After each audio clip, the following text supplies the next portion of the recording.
What's up? Come on in and take a seat, y'all.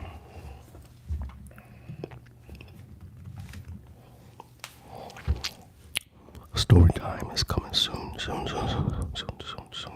Just, waiting for some people to get on, okay? I'm going to be sharing something real special tonight. I wanted to say thank you, first of all, to everybody on here that you guys have been really encouraging me, and the numbers are growing, and the channel is doing way beyond anything I suspected it would do this quickly, but I'm thankful, grateful, blessed, and highly favored. Thank you, Lord. I thank each of you for all you do.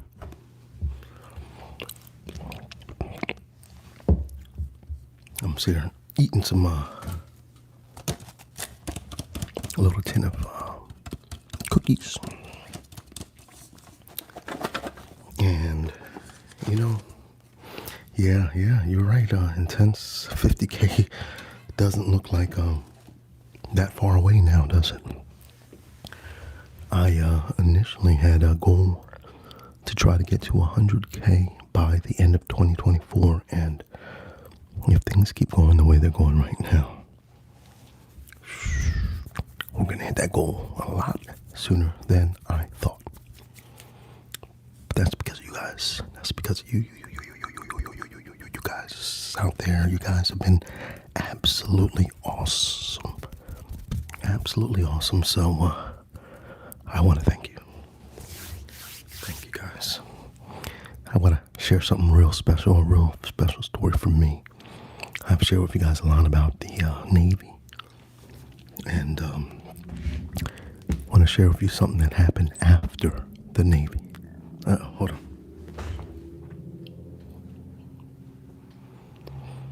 Yeah, I told you guys before that I live near, we got a couple of highways, one in front of me, one to the back of our home, and so we got some major highways here, and then we also have a airport not too far from here, so planes are always going by, and a train that goes back here whenever it wants on its own schedule. I've been trying to find the schedule for it, but I cannot figure out the schedule for these trains that go around here, so I could try to record off schedule, but unfortunately I can't find. I don't even know what the train is. I don't even know what I'm looking for. So if anyone knows how to find that, please put it in the comments below, and I will appreciate that. All right, let's do a little rub.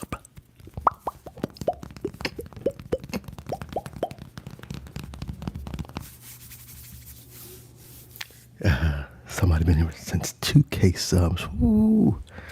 Yay. Well, thank you for your faithfulness here. You know what? Let me just say this. The Bears. Anytime I hear the Bears, I think of that. Some of y'all don't even know the reference, but if you know the reference, put it in the comments below. Let's see who's listening. All right, let's get to the story time. And then after story time, you guys can put the comment, any questions or anything like that in there. So, S and L, yes, sir. But you know the Bears. Yeah, I don't know who they should do, but I think Fields would work out good. So I'd be rocking with him. You gotta grow. You gotta grow into the position sometimes. He got what it takes. I think he'd be all right. Okay. Now, after I got out of the Navy, if you don't know any of my stories regarding Navy, you can just search on here and put Navy in there, and you will Somebody asked about the Eagles. I'll talk about that a little bit too. You can search on there about the my Navy past, and you can hear a story about that. But I'm just gonna assume that you already know that. Prop Doctor, what's up? What's up? What's up? What's up? What's up? What's up? Good. It's good to have a wrench in here just in case some people start acting up, you know. So you got the wrench, all right? Don't use it if you don't need to use it, but if you gotta use it, you do what you gotta do. Yes, sir. All right. So let's get into the story. All right. I got out of the Navy, and when I left with a young lady that I met when she was actually older than me by about 7 years, and a Filipina that I met while I was here in the States. And a relationship, just like every other relationship, always starts pretty good. Well, you know what? Let me back up a little bit, because I was really for the very first time trying to play the field. All right, I've never been like the play the field kind of guy, but for some reason at that time, I thought I was going to try to do that. And so I wasn't trying to get in a relationship with her. I was instead just trying to, hook up, I guess. But she kept hanging around. She kept bringing me stuff and food and have a place to kind of hang out when I get off work. And, finally I kind of looked at her like, maybe this could be something. Her and I. Let me give you a little bit about her past. She was just getting out of a divorce, and she had 3 kids already. And so we started, hooking up, getting a little more serious. And after I got out of the Navy, she came to Delaware with me. And so we came here to Delaware. She was pregnant, and we had my first child, my young man. And he, the one I think I shared with you guys already. Some of you all saw his picture also, and he was from he went into the Air Force, and so, nevertheless, I had him here in Delaware, and then after that, our relationship started getting really rocky. Really rocky. I mean, rocky. Christmas cookies. Homemade. I didn't make them. Somebody else did and gave them to me. Anyway.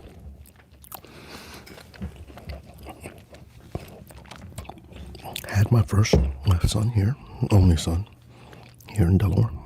And our relationship became really rocky, and it became at some point that we just had to split up. We split up, we got back together, and we split up, we got back together. But one of the big problems was money. Money. I worked.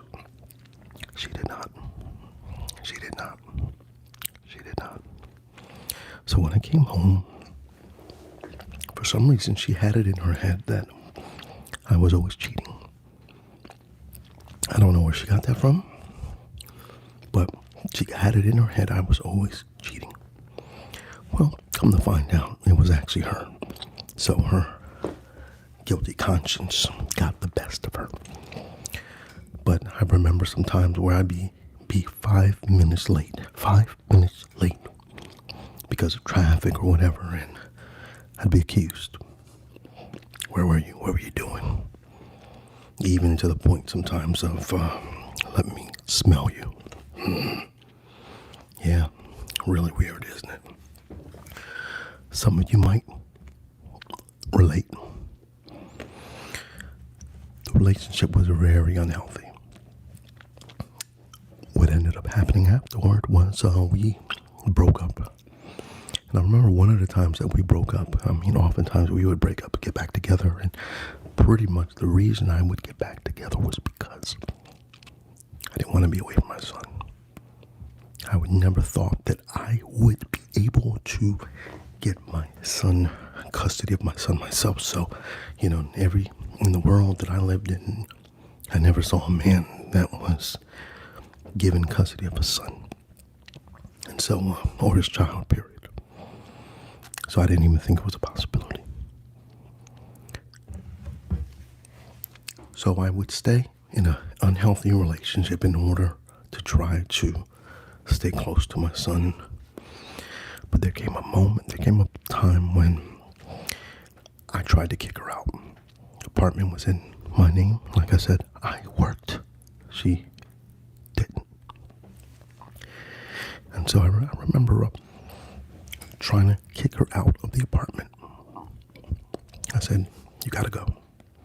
I think at that time my brother and I had an apartment. It was in our names. And I said, you gotta go. And she wouldn't. And we got in a big argument. And she walked out of the apartment. And I shut the door behind her.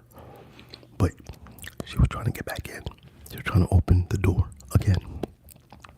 Putting her arm through the door, and I shoved her arm out the door so that I can close the door and put the deadbolt on.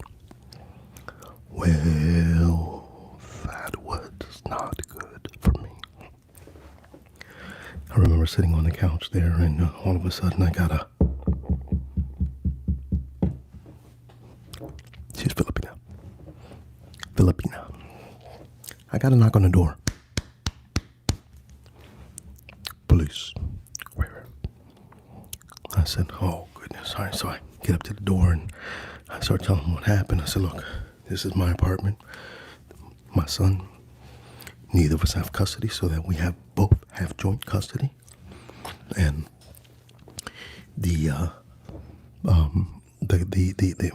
y'all threw me off a little bit. He said, what race was she? No, she wasn't Hispanic. She was Filipina. All right. So I said, my son's in the back. And I'm kicking her out of my apartment. He said, did you hit her? I said, did I hit her? No, absolutely not. I said, she was trying to get her arm in the door. I pushed her arm out the door so I can close the door and lock it because I'm not allowing her in here any longer. He said, put your hands behind your back. I've never, ever been arrested in my life, but I was that night. And they took me into the jail and all that, and I remember the next day, I did spend the night, and then I got out the next day, but at the time I was getting out, there was also a little hearing, and there were some ladies that were there with my son's mother, and they were encouraging her to put out some sort of protection from abuse order. Now, listen here. Protection from what? What abuse? I've never laid hands on her. And yeah, okay, I did push her arm so I could close the door as she was trying to push into me. So, but nevertheless, we went ahead and I know I'm getting questions on that. It's kind of I'll answer some of the questions later on, but let me just finish this train of thought because this little pea brain in mind of me isn't going to keep going to be able to keep up with everything. So nevertheless, so she had a group of ladies that were with her, and they were encouraging her to put out this PFA order for or against me, and she did. Now, this order meant I had to go and take some anger management classes, which was actually pretty good for me because I'll share with that in a moment. She was a person that knew how to pull my strings like no one else could. And she used it to her advantage so many times. We would break up. We would get back together. Even after this protection from abuse order, we got back together. Once again, it wasn't necessary because I loved her. I mean, I did love her in a weird, sensible way. I loved her. But that wasn't what drove me back. It was always my son. See, I grew up and my father and my mother divorced when I was around 10 years old, and I know the pain of divorce. It hurts. It sucks. I remember the changes of, of having to choose whether to live with mom or dad, and who's able to make that type of choice. And so it was a very challenging thing. Nevertheless, I think I just lost a little bit of my train of thought right there. Right? All right. Anyway, so they put the protection from abuse order, and even though we got back together, we leave and break up, got back together, break up, got back together. Now we're back together again. Okay. And so that was what I was saying. That was my motivation for staying. Was always I never wanted my son to have to experience that pain of divorce, or a separation that I had to experience.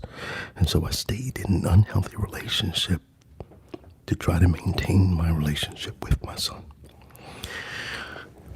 But it was getting too bad. There was one night in particular that I remember that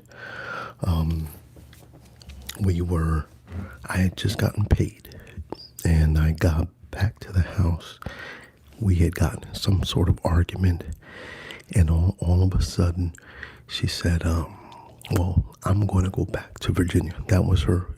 Sometimes when we would break up, she would move back to Virginia. All right, so mind you, when we would break up, that is a hurt piece. Not only you're breaking up, but you're moving to a whole nother state, okay? So, but this time, I was fed up. I was done. Like, I just couldn't anymore. And she said she wanted to leave. And I said, you know what? I just got paid. Here's the money. Go. Knowing that go meant I wouldn't be with my son. So, man, I don't know. I'm getting a little emotional on this one.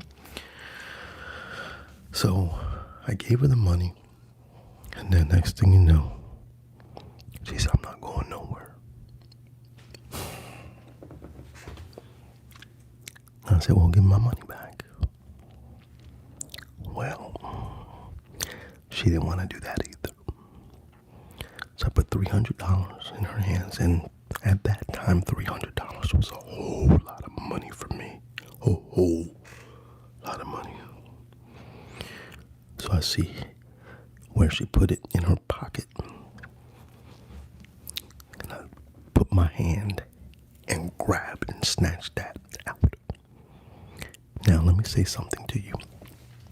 One of the things that was happening a lot of times when we were still back together was, remember, she now has this PFA order. This PFA order, this protection from abuse order, means, first of all, I'm not even supposed to be anywhere near her. I don't remember what the distance is. I wasn't supposed to be there. But we were back together again, But because we were back together again, she always had this to hang over my head. Hang over my head. I see, are you in secret related? No. But we might as well be. I'll share a little bit more about that later. So she has this protection of abuse order that she's holding over my head so often. And on that night, when I grabbed my money back, first thing she does is call 911. Listen, when she called 911, I ran. I wasn't trying to get arrested again. I didn't want to be caught there. Because if they caught me there, I was in violation of the PFA. Okay? Once again, I'm going to call it the bogus PFA. Bogus PFA. The bogus PFA. Right? Just in case someone that comes in later on thinks it was a valid thing. It really was not a valid thing. But she had it on me and she was holding it over my head. Right? Ed, what's up, yo. Alright, so fast forward a little bit now. One of the times when we broke up, I actually went ahead and went to the courthouse myself and filled out some paperwork for custody of my son. We had gotten back together probably 2 or 3 times before I had ever heard anything from the courts. So I totally forgot that I even did it. Right? So just hang on to that for a moment. We're going to come back to that.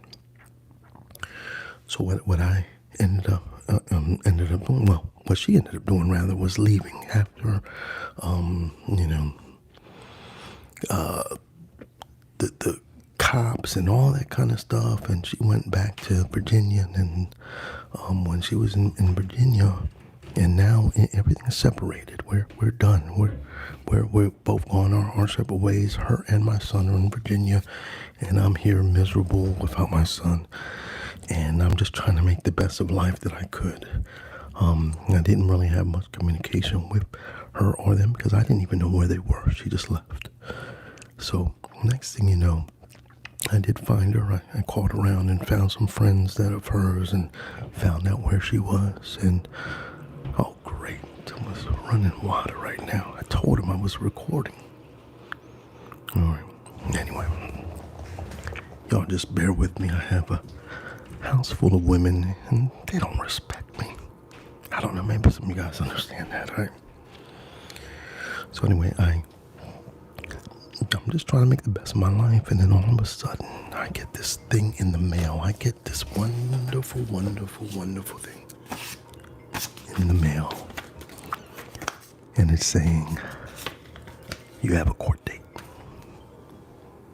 I open the mail, and to my surprise, I am going to be ready for court. I'm going to go fight for my son and fight for custody of my son.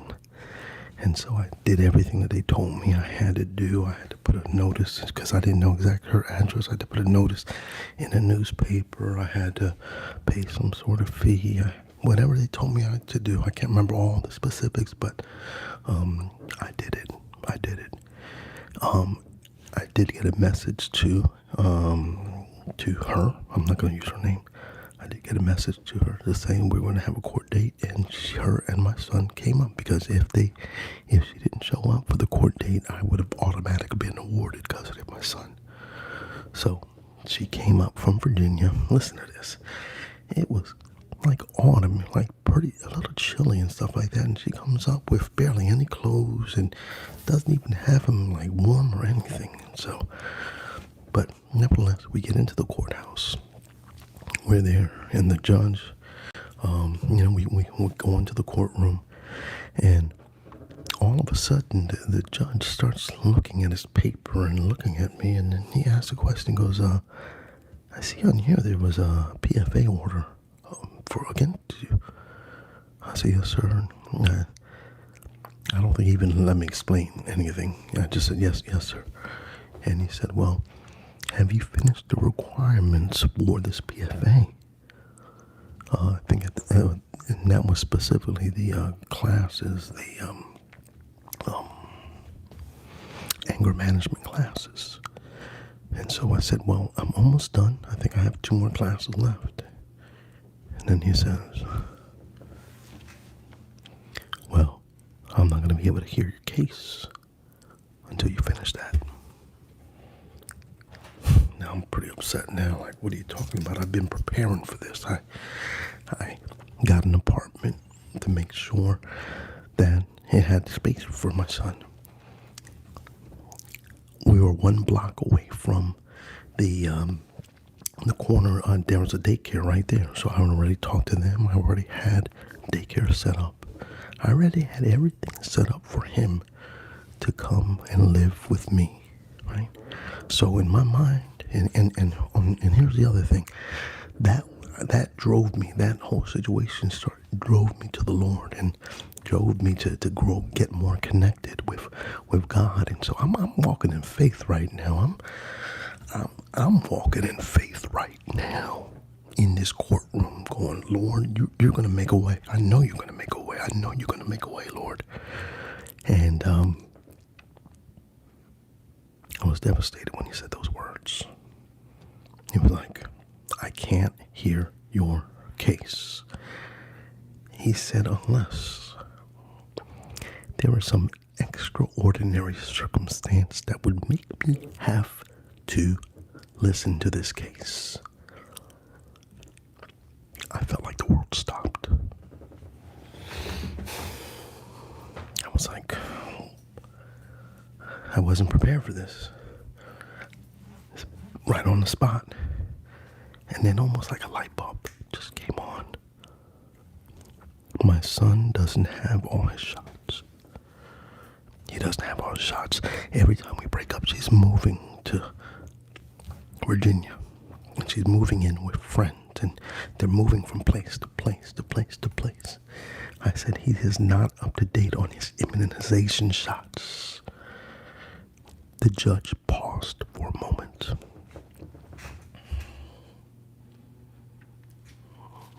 And then he said, I'll hear your case. He said, I will hear your case. What's up, everybody? I see everybody saying what's up and all that. And I apologize, I can't get to everybody, but I got to try to stay on this story. Because I already know how my mind is. If I start looking at those and try to answer those at the same time, I'm going to miss the story. And y'all came for the story, okay? And we'll chat a little bit after the story. So he said, I will hear your case. And so I started sharing with him, what's been going on, the fact that they weren't settled, that she was moving from place to place, and my son doesn't have any type of stability. I told him what I have set up for him, that I've got my own apartment, I've got a good job, I've got daycare set up, I've got everything in line, I've got a support system, I had everything there. And all of a sudden, the judge,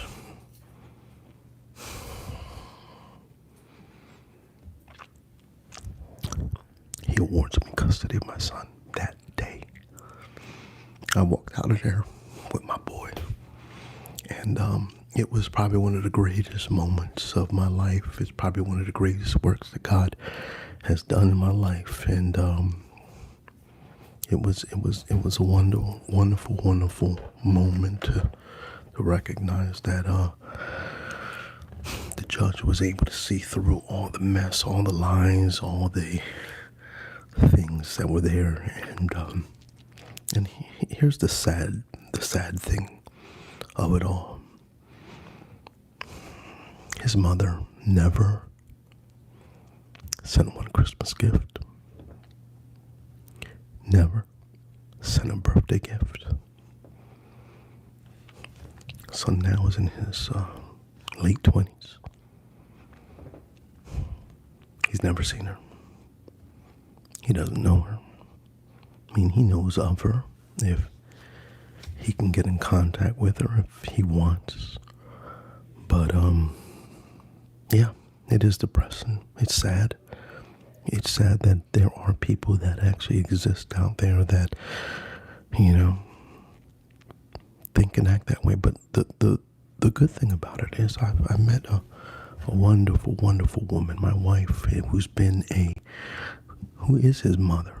She's his mother. She's the only mother he's ever known. I mean, he knows of his mother, but You know, I mean, I've never held her back from him or him back from her. So that choice is completely hers, not mine, not something we did that said, no, you couldn't, no. Didn't even make the attempt, really. And early on, when she would call, she wasn't calling for him, she was calling for me to see if somehow we could get back together. You know, it's a real sad situation, but nevertheless, my son is grown up to be a fine young man. He's got a bachelor's degree in business. He's, served this country 4 years in the Air Force. He is working computer security now. I mean, his life is good. It's good. And it's a shame that his mother couldn't participate and be a part of it, but his biological, that is, couldn't be a part of it. But unfortunately, that's just the way things go sometimes. But glory to God that we seen him through. Healthy, young man, doing well, doing good. So that's my story. Any questions on that? Let me look now.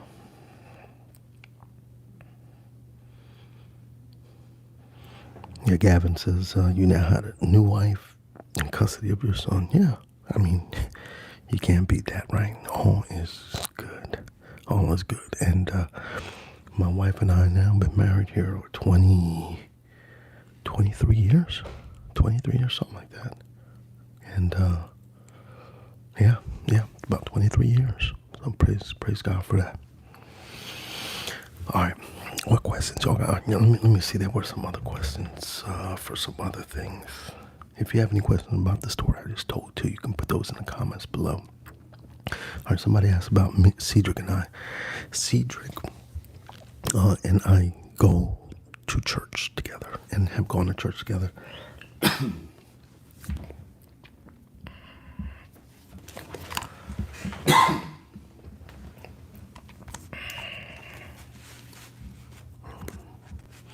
Sorry about that, guys. Hope that didn't sound too.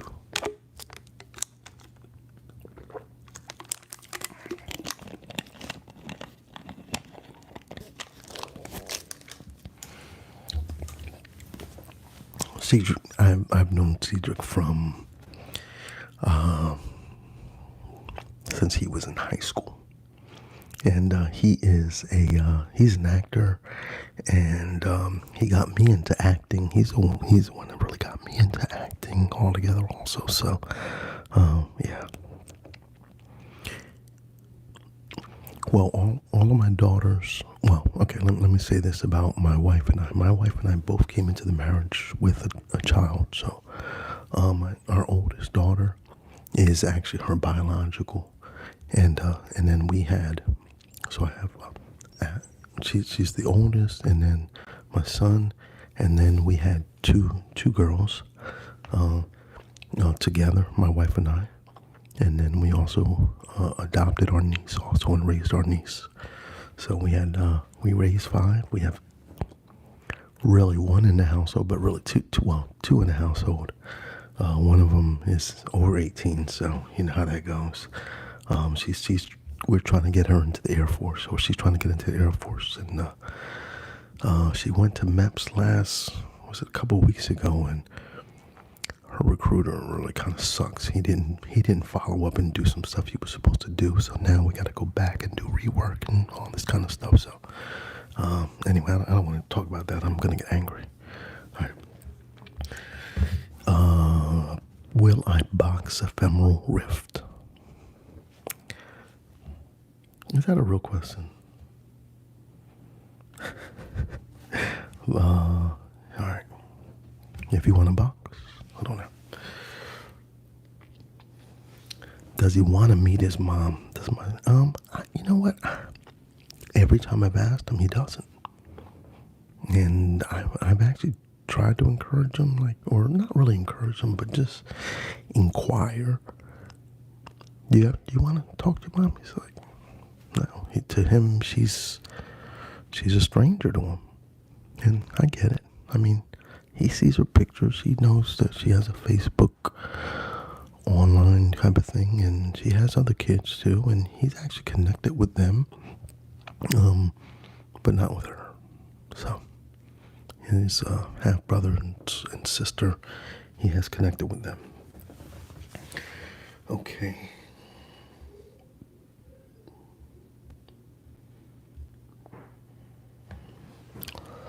What is my favorite movie? My favorite movie. I don't know if I have a favorite movie, but I have a favorite style of movie, and you guys might know already. I don't know. I always grew up watching gangster movies. Probably Goodfellas. I'll say Goodfellas. Goodfellas is probably my favorite movie. I grew up watching gangster movies, Scarface, and Once Upon a Time in America, and Goodfellas and Bugsy, and I mean just anything. I don't know why. I'm not a violent person or anything like that, but for some reason, mafia really fascinated me as a child, and so that's where the Old Spice and New Spice kind of thing twist came in. He's like kind of a mob boss or something like that, but really, it's a fun twist with the fragrance. He's a fragrance king, so there's just something that a little fun I had, and something that just really came. Most of my role plays I just do off the cuff, so, and then if it works, I just continue to build on it, and that one worked, so I just kept building on it and building on it, and so yeah. No, my son does not have any kids. I've been waiting.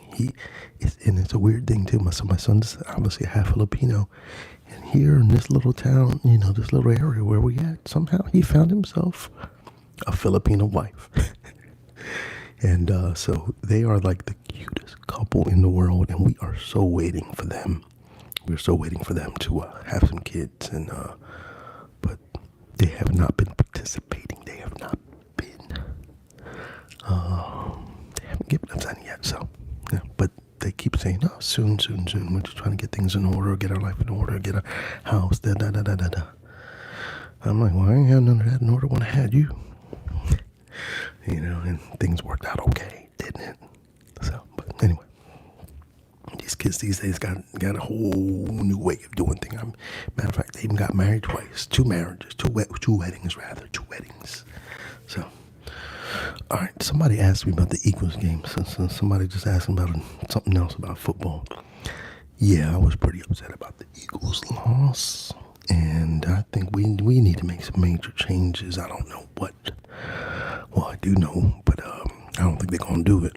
So hopefully we just rebound. We get a little momentum going. I mean, we definitely still got a good team, at least on paper. These are players that we have, and took us to Super Bowl last year, rather. And unfortunately, these last couple of weeks have been pretty tough for us. But I think we'll be able to bounce back, and we'll just see. We'll see. See what happens. Do I have contact with my son? Oh yeah, all the time. I think one star asked, how's it going? It is going good. Good. And I thank you guys.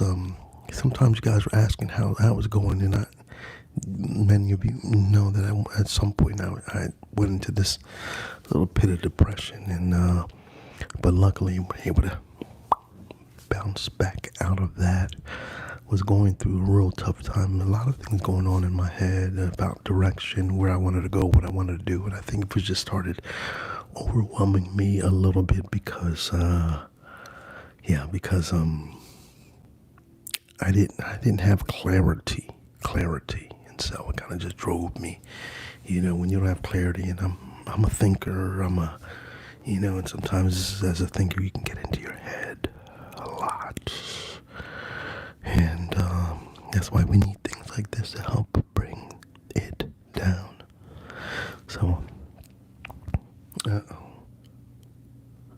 sounds like something. Oh, airplane's coming or something like that. All right, let's see what else we got. How does your family feel about your ASMR? They think I'm they already knew that anyway. So, so yeah, pretty much.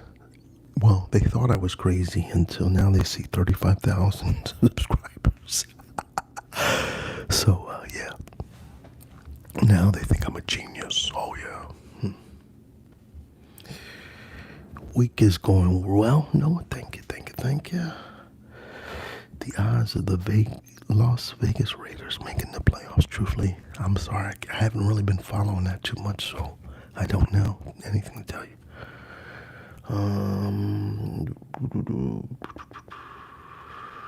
Cowboys, you're Cowboys.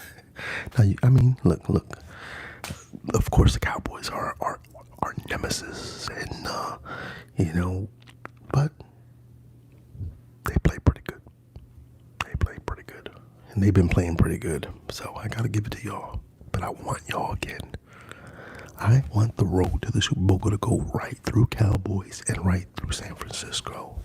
And I'm not saying we're just gonna walk right through you. I'm saying that's the road I want.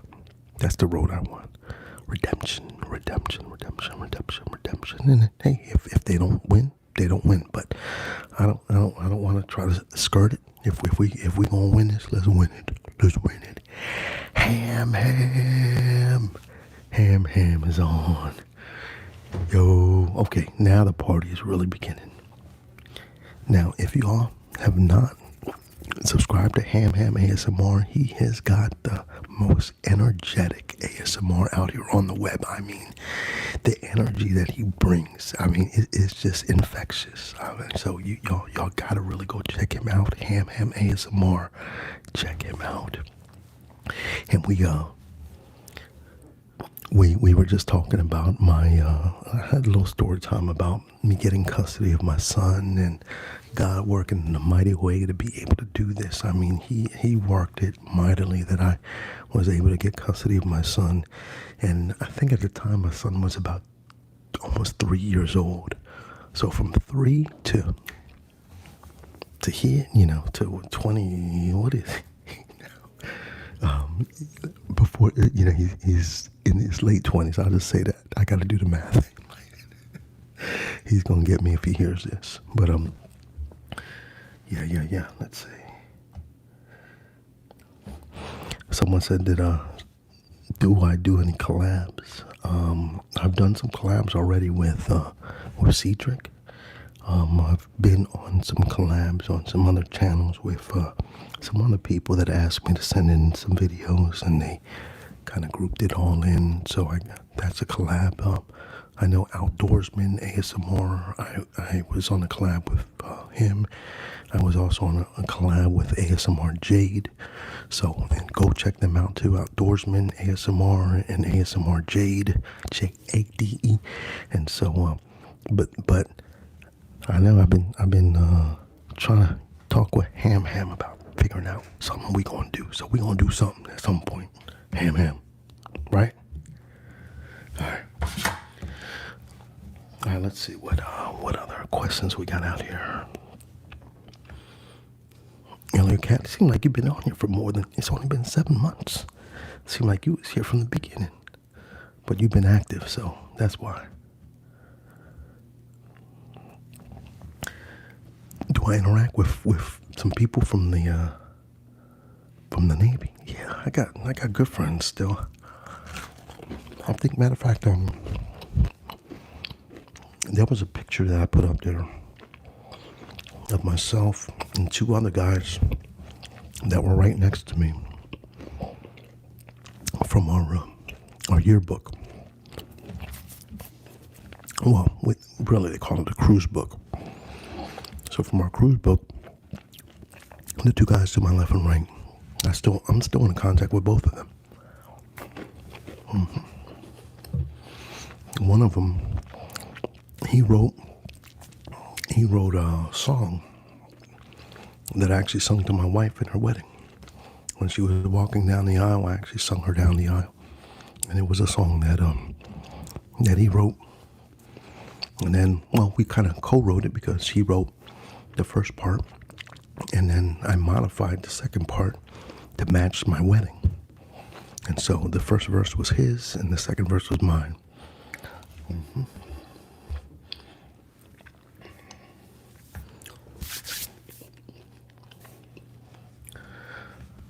Can I ask if YouTube compensates well for your videos?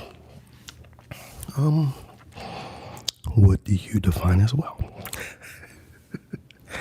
Do I get compensated? Yes. Yes, I get compensated. But I don't know. I don't know what wellness. Let's see, how long did you have those ads running? I saw the watch roleplay roughly a year ago, and I've been watching ever since. Well, I mean, I've been monetized probably about 3 months after I started ASMR, and well, let me tell you how I started ASMR. If you guys want to know, my brother, pretty much, I was just looking for something on YouTube to do. I have run some YouTube channels before in the past, and I had some success, but it wasn't sustainable because I was doing things, that wasn't allow it to be sustainable. And so I was trying to find a niche that I could kind of just be in and stay in and grow in, and it's hard. I think sometimes it's hard when you're trying to find the right fit. It's almost like the Cinderella's shoe, and trying to find the right foot to fit into that shoe. And so it was tough. And my brother was like, "Yo, you should do ASMR. It's pretty easy, and it's big, and it's growing, and it's popping, and blah blah blah blah blah." And I'm like, "ASM what? ASM what?" And he goes, and so I started looking into it, and I go, "Well, that looks pretty simple."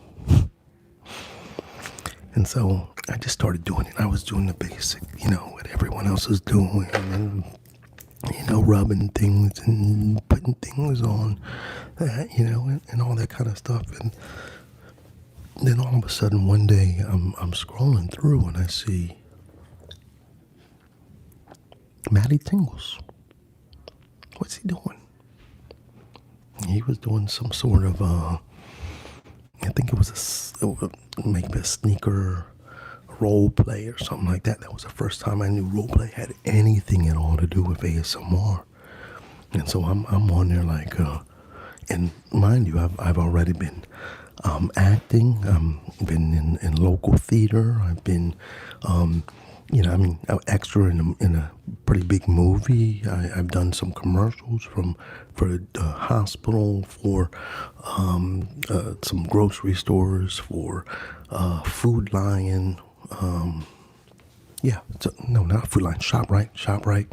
So I've been doing a lot of different things in camera, and also had some YouTube. I tried podcasting, bunch of stuff, right? The movie was Creed 2.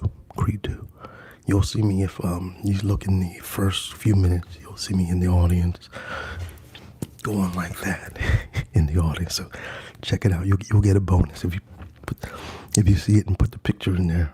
You'll see me. You're going to see me a few times. Matter of fact, in the first few minutes of the movie. But nevertheless,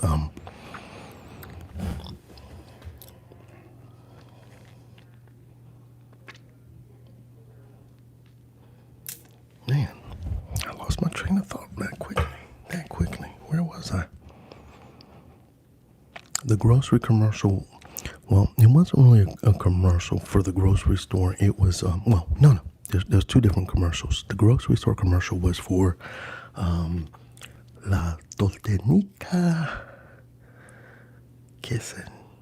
It was a Mexican grocery store, and I did it all in Spanish. So I don't know if many of you know, but I speak Spanish also. I'm half Dominican, half puertorriqueño. Hablo español también. So si habla español, háblame un poquito. Okay. All right. Yeah, go check it out. So, what other questions you got? What other questions? There was something. There was a train out. I was talking about something and I just got distracted. That's why I have to stop looking at this and just finish my statement and then look away. All right. What movie were you in? What's my favorite cologne? You know, it's weird. I'm not. Oh, I know now what I was doing. Okay, I was talking about Matty Tingles and seeing his ASMR roleplay, and then my acting, and how my acting. When I saw that, I was like, hold on, I can do that, and I can have fun doing that. And that's what I'm doing. I am having a blast making roleplays, and I'll tell you why. I feel like a kid again. I can create my own environment, and let me tell you something. It actually backdates to when I was a child. When we were kids, my brothers and I would wait. You know, at night we didn't have a TV in our room or anything like that, and so when Mom said it's time to go to bed, you know, little kids, you're not. There's three of us, two of us on a bunk bed. Well, really, three of us on a bunk bed, and we ain't got nothing to do, and the lights are off. There's no TV, and this is before cell phones and all that kind of stuff. And you know what we did? I told stories. I would make up a story, and lots of times I would make up stories like the Transformers. And I remember doing many Transformer stories, and just making them up on the fly.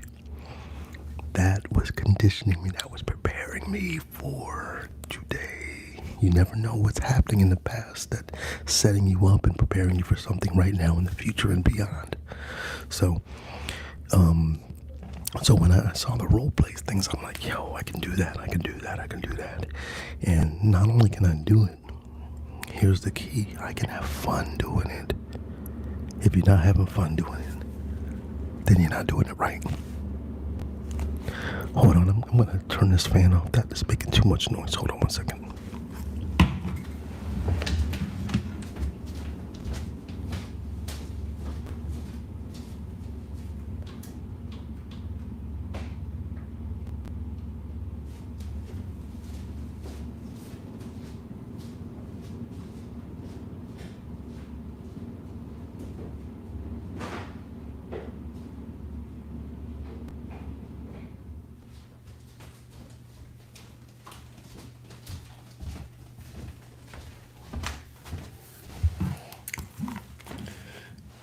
I'm back. All right.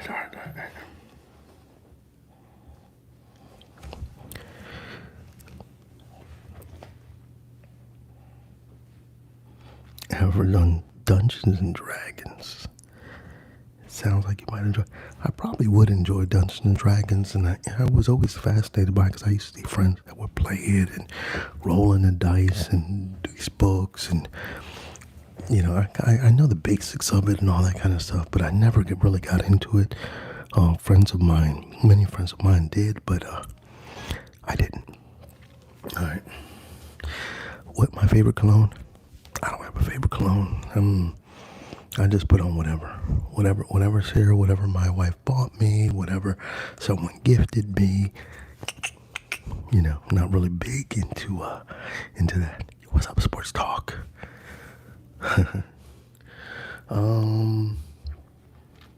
Let's see. Health and diet. Yeah, this channel was about health and diet, or originally that's what I was gonna do. And also, this channel's actually been a few things, but now it's Peppered ASMR, and it's here to stay.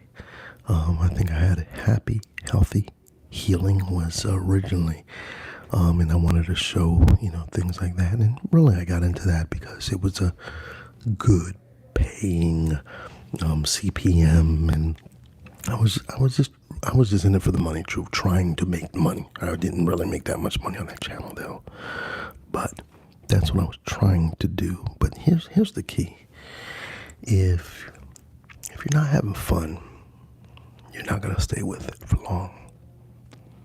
And that's what I found. I kept trying to find different things. Now, not only did I found something that just feels like it's gonna grow with me, and you know, and it's gonna, you know, successful and all that kind of stuff. But the only reason it is because it's fun, and you guys can feel that, and you know, and for me to make videos isn't a chore. It's fun. you know, and so that's a lot more sustainable than what I was doing in the past. All right. Throw me some more questions. All right. I got a few more minutes before I get off. But if you got some real good questions, not only about what we talked about tonight, but anything at all, let me know right now, and I'll try to answer it as best as I can. Yeah. Oh yeah, the dad's old fragrances one. Yeah. You know what? I gotta that.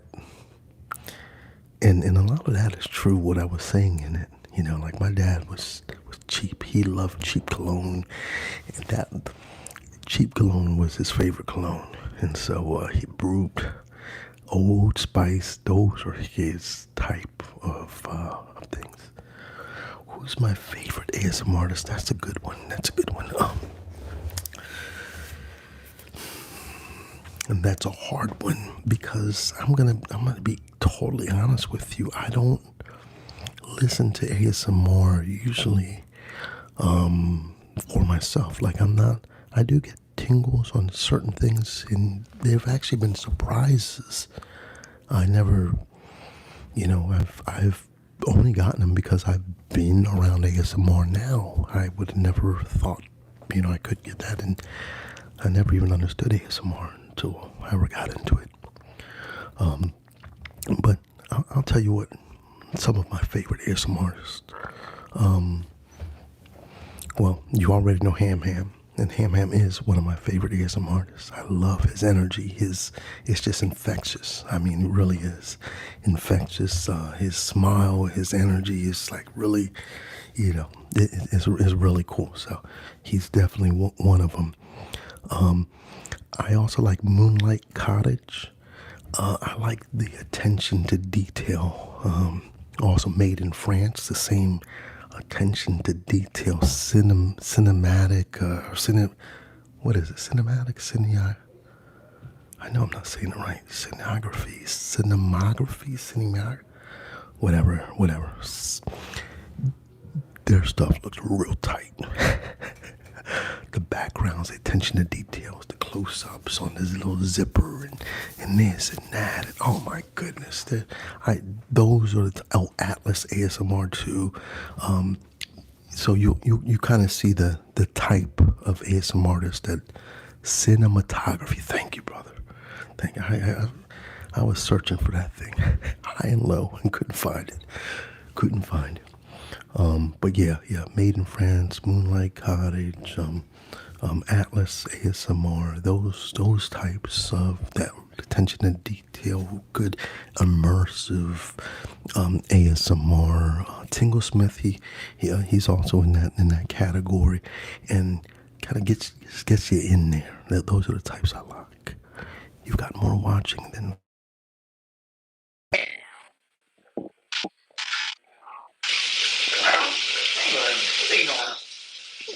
I mean, I don't know the whole process, but I don't know. It just felt like she was being more like particular, and she was saying something about my nail bed. She was saying other stuff, but like I feel like that's why she rushed.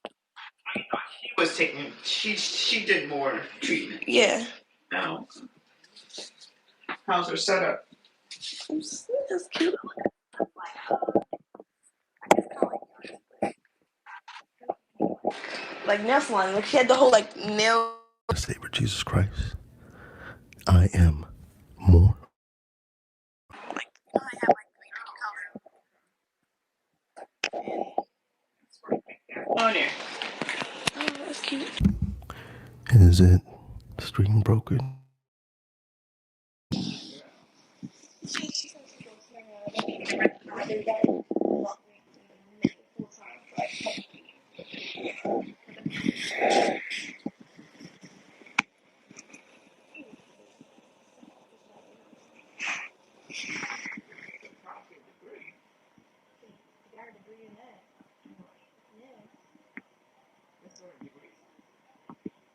I see what happened. Oh, can y'all hear me now? Can y'all hear me now?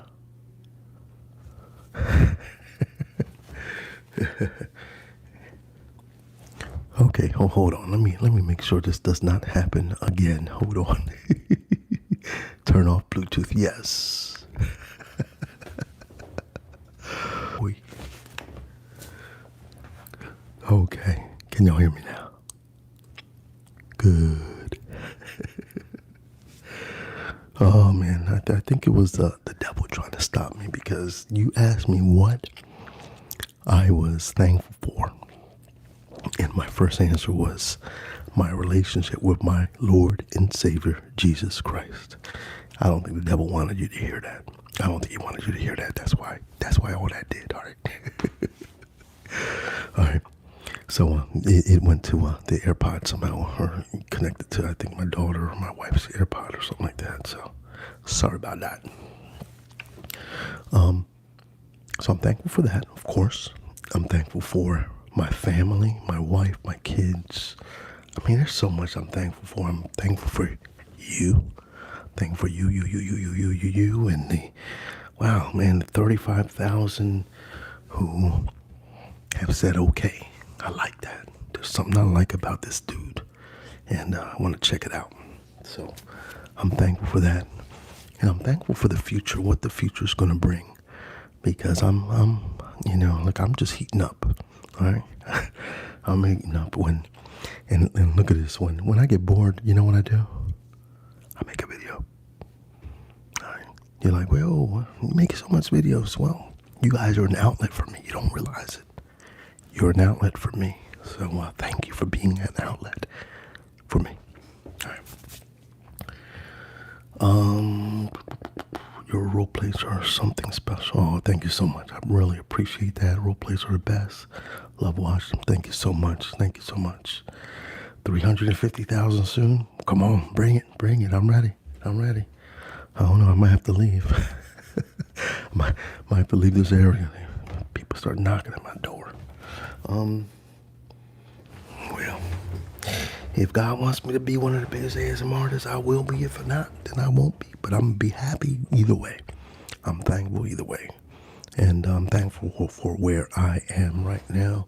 And we're just going to keep doing our very best to continue to give you some things to laugh about, to relax, to, be able to fall asleep to, and be able to, just relax and let your hair down. My thoughts on the 76ers, there. Look, we did a great job getting rid of James Harden. All that we got back with him was it was more than I even thought we could. And the team now looks, it's amazing that even the role players we got back fit into the system so well. And now we've got some draft capital. We've got some pieces to be able to move and make moves. And, we're going to be good. And Embiid is playing his butt off. Maxi, he's a future star. And so, we definitely, yeah. Yeah, you didn't have to, what you call him, no problem, Straz, NY, EDP, yeah. I don't know why people joked about that, but, anyway. Yeah, because that is not funny. Not something funny, and just because I'm an Eagles fan, no, my name associated with none of that stuff, all right? None of that stuff, don't associate with none of that. All right. What else? Would love to see perhaps a return of the bedtime stories for adults. Oh yeah, that is definitely in the how do I put that in my rotation. That will continually be in my rotation. People really like that and enjoy that. So yeah. Been playing a lot of Nintendo. Love me some old Mario and Ice Climbers. Oh really? Hold on one second.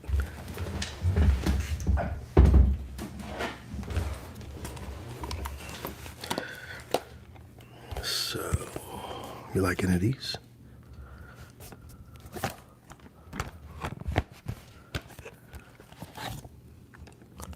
Oh, Mario Kart.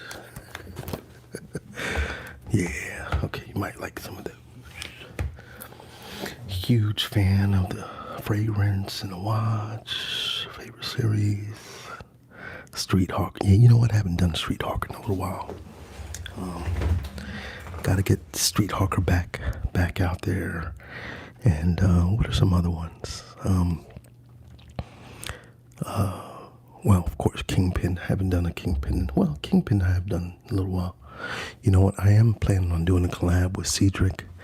We are going to do a collab where we do one part on my channel and the second part on his channel.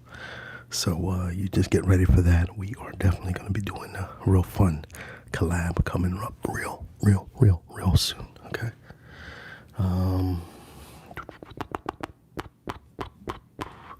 Cigar salesman or liquor salesman are combined into one. You know, I mean, I'm sorry.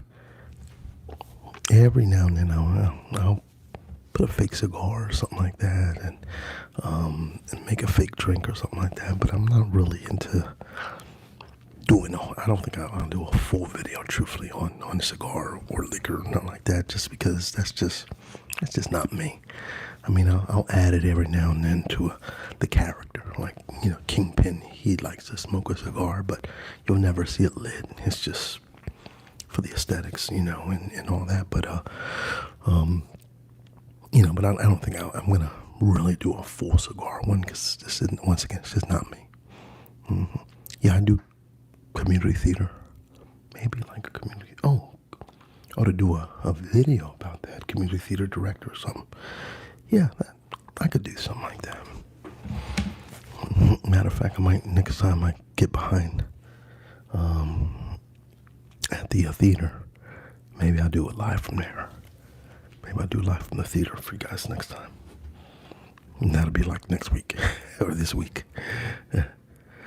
All right, I think I'm gonna take about 5 more minutes, take a couple more questions, and it's about 10 o'clock here my time, so I'll take a couple more questions, and then it's time. Oh, advice for final exams coming up. Study. And study some more. And study some more. And then also, usually your teachers will give you what's going to be on the test. And if they haven't given you exactly what's going to be on the test, ask them what is going to be on the test, what you should study, and study what they tell you to study. What's up to me? Can you say what's up to me? What's up to me? What's up to me? I said it. Paul Blasco. You just finished your final exams. Hooray. Oh, no. Okay. No, it didn't. I thought it was connecting again, but it's not. All right. Well, I am going to get off. You guys, once again, thank you for joining with me on today. I hope that, that you enjoyed this time together. Thank you once again. Oh, yeah, do me a favor. Drop where you're from. Come on, let's get a sound off where everybody's from. All right, you already know I'm from Delaware. Where y'all from? What's all this poop for? Blasco, what's going on here? Oh, man, I'm going to have to time you out, bro. What is up with this dude? What's all this poop for? Don't poop on my channel, bro. Don't poop on my channel, bro. VA's in the house, Virginia's in the house, New Jersey's in the house, Ohio, Indiana, Pennsylvania, South Carolina, Cali. Yeah, I don't know what Paul's doing. Italy, Italia, wow. That's my favorite country, bro. When I was in the Navy, Italy was my favorite place to go, favorite country to visit, and I'd love to go back and visit again. So hopefully I'll be going back soon. England, UK is in the house. Delaware, Ohio, huh? Okay. Canada. Someone's new to the channel. Okay. Oh, and many of you probably just figured out I do a little singing too. Right? So I love to sing. I've been singing in choirs. I sing on stage. I love to sing. So, now maybe I'll sing something for you one day. It won't be tonight though. My wife will drive. she'll get on me right now if I start singing right now. What's all with this poop, man? What's up? What is this? Why people keep saying poop on my channel? What does that mean? You saying I'm poop? You saying you poop? You saying you smell like poop? What's going on here? All right, I'm gonna get out of here, guys, because this is starting to go south right now, and I don't got no time for all that stuff. Right? I want to stay positive. I'm doing good. I'm doing great. Thank you guys for coming.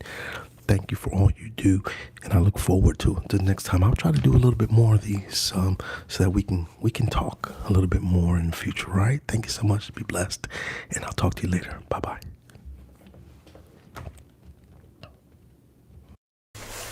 Today I want to talk about Bootcamp. Welcome here to Pepper ASMR. If you're here for the first time, we welcome you. And we're everything about relaxation and entertainment and a little mixture of that all. And today I'm doing a little story chat. I want to talk a little bit about Bootcamp. One of our subscribers here and is getting ready to go into boot camp, and so I told him that I would do a video on how to survive boot camp, and I want to look at 4 different areas. First of all, physical readiness. Secondly, mental preparation. Third, teamwork and camaraderie. And fourth, I want to look at organization and attention to detail. And so let's just go back for a moment. Myself, boot camp, going in for the first time and not knowing what to expect.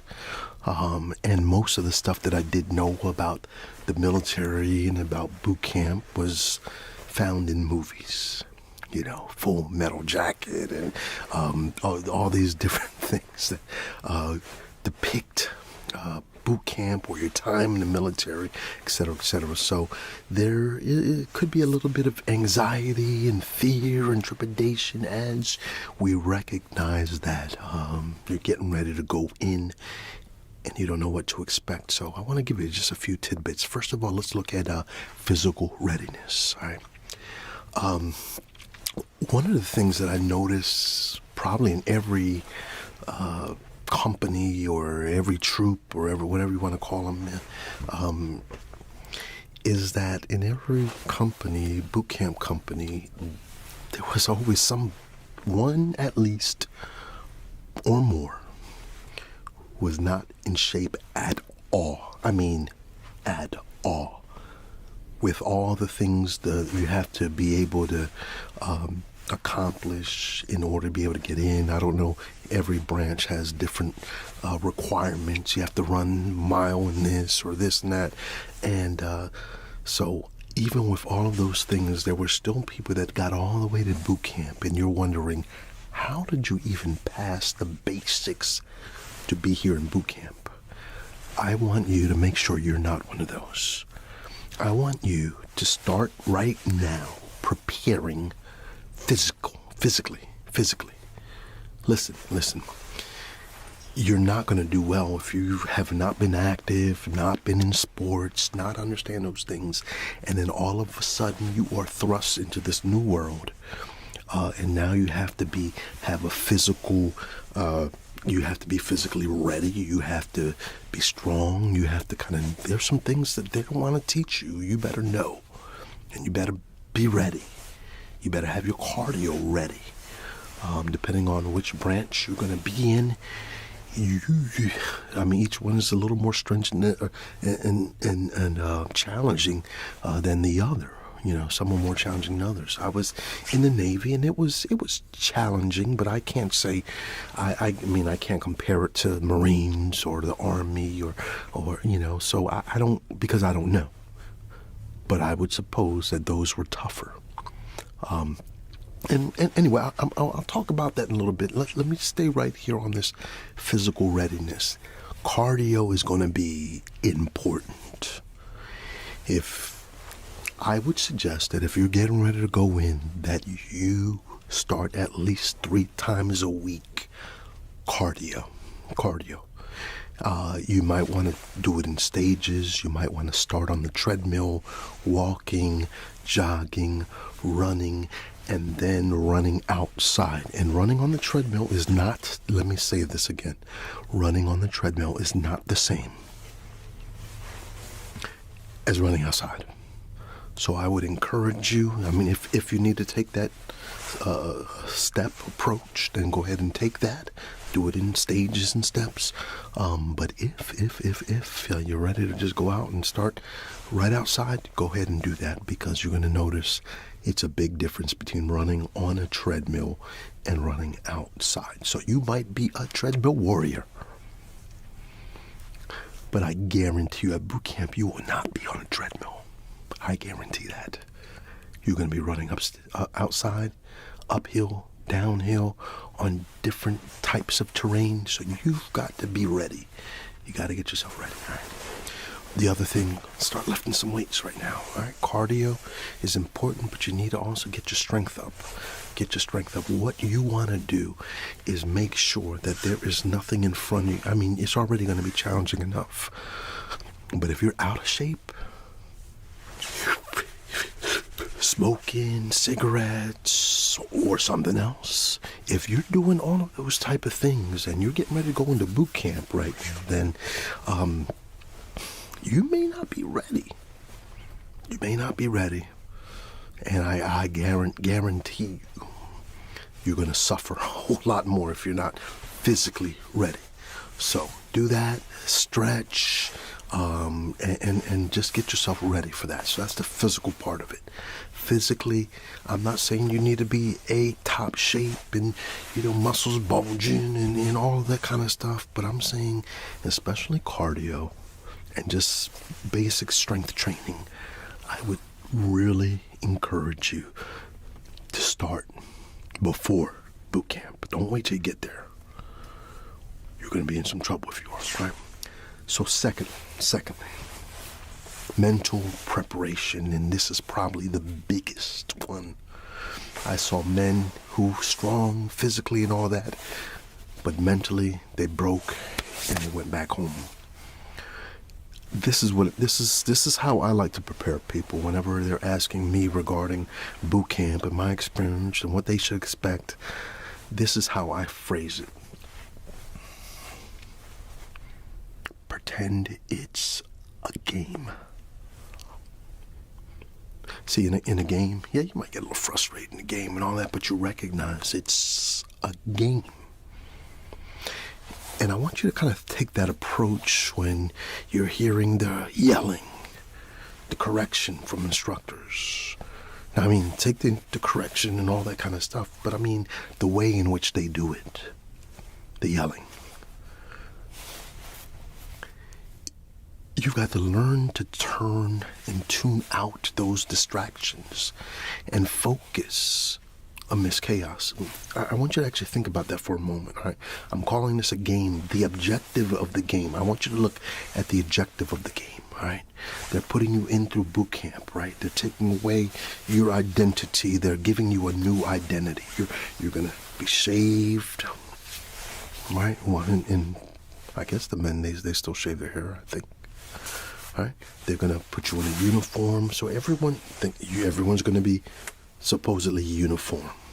Right? Everyone's supposed to look and sound and act alike and all those type of things. So that's but the goal, the game, the end game of the goal is that you might have this united troop of men and women who are now bonded together in this brotherhood, and they're going to fight for one another, with one another. They're going to encourage one another. They're going to help one another. They're going to do all of those things. So that is the end game. But when we walk in boot camp, you're individuals. And the company commanders, the sergeants, drill sergeants, their job is to weed out the weak and develop the strong. Weed out the weak. And I saw it. I saw a lot of weeding out the weak. People that were there, and then all of a sudden, after a little bit of time, they're gone, or they went home, or some even went AWOL, from boot camp. it happens. It happens. And so all of it starts right here, though. If you walk into their understanding and realizing they have an objective, I have an objective. My objective is to be conformed. My objective is to allow this process to take place and to mold and to make me into this soldier, this sailor, this airman, this whatever it might be. That's the goal. That's the goal.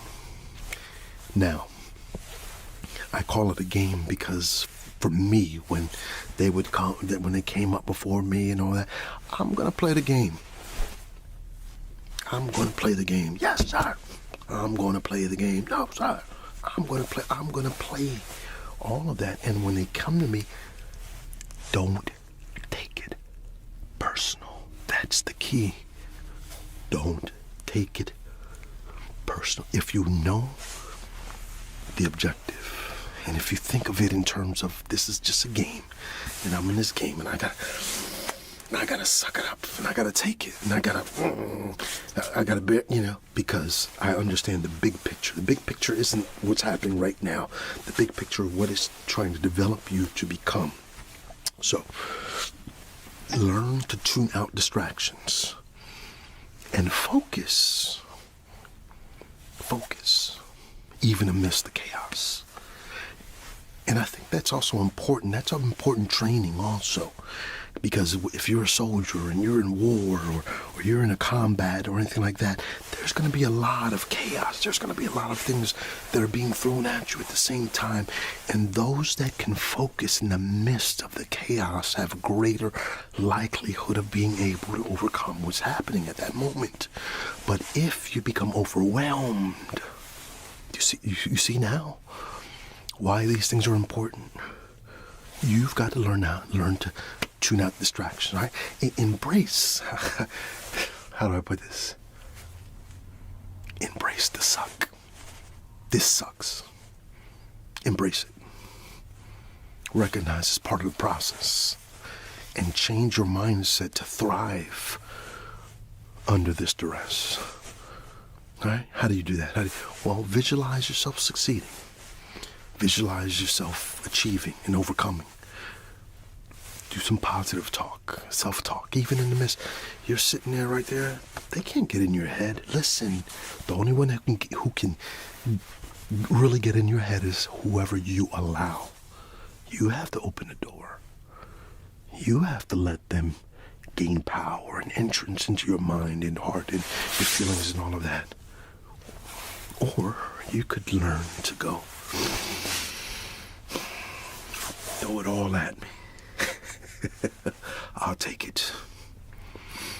You've got to be strong within yourself. I think that's one of the things that YouTube teaches and reinforces in me also. And I'm challenged sometimes because you wanna be friends with everybody. You wanna be liked by people. You wanna all those type of things. But then you look in the comments and people are putting disparaging things or accusations or this or that, and you've got to know who you are.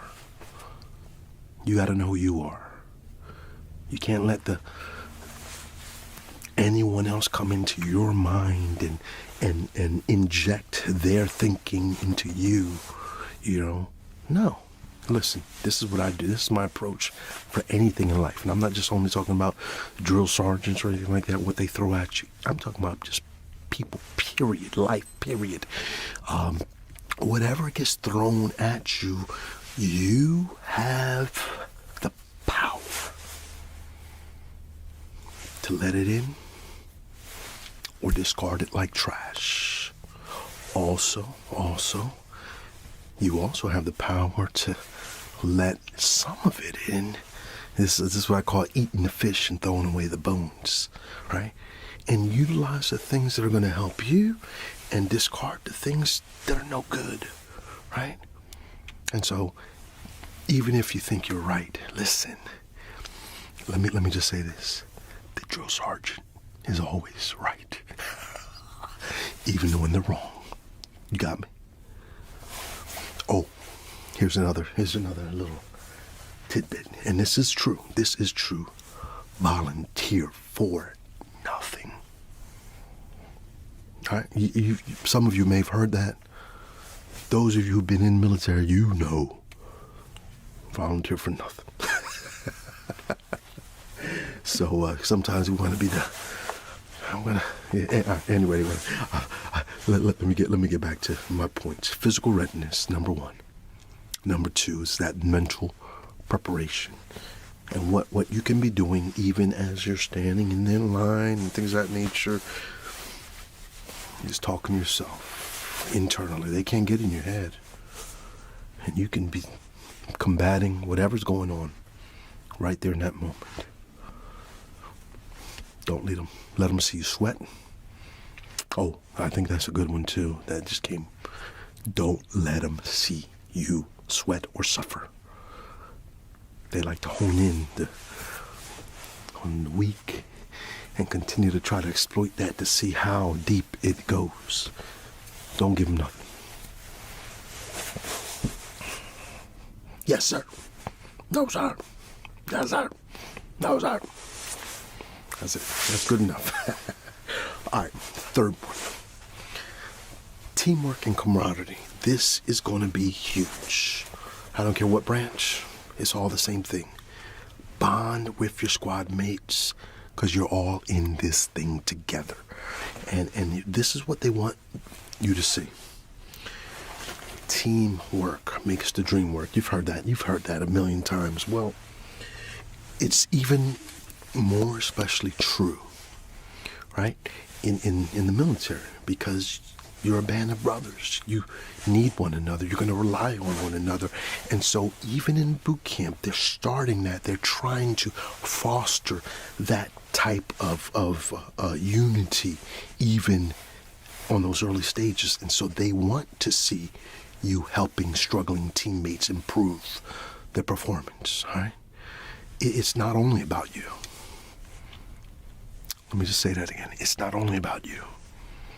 I remember we had a like I said, a guy that came in, and I just wondered, how did you even get here? And he was one of the guys that in like Full Metal Jacket, remember they put the soap and all that kind of stuff in there and beat somebody because they were bringing the whole team down. This is the type of individual that we're talking about. And like I said, if you go to boot camp, you'll probably have one. And if you don't have one in your group, you might be it. But here's the key. You have someone in there like that, or maybe a couple like that. You can't just sit back and be like, look at you, doofus. Come on, man, get up. Come on, man, do your stuff. No. What they want to see is you encouraging that person, helping that person to overcome, not just you, but the group. They want to see the group coming together to help. All right. So here's another thing. Keep your spirits high. Try humor. All the kind of, some of this stuff just happens naturally anyway, but I just want to say how important it is to keep your spirits up. This is going to be probably one of the most challenging times of your life. I know for myself, it was the very first time I had ever been away from home for that long. As a matter of fact, I went to boot camp in San Diego, California. I live on the East Coast, so I'm all the way on a different coast altogether. Right? And it's been the longest time I've been away from mom and my siblings and my friends and family and all that. And so now it was very, very challenging. And so you need to have some friends. Y'all need to encourage one another. You need that encouragement, and you need to give it and you need to receive it, right? So that's teamwork and camaraderie. And lastly, organization, attention to detail. Listen, this is one of the things that they are going to be harping on you. Fold. There's a certain way that they want everything done. Folding needs to be done a specific way. Pay attention to details, because details matter. Think about it, once again, as training for warfare. In warfare, the details matter. It could be the little things that determine life and death. It could be the little things that determine victory or defeat. It could be the small details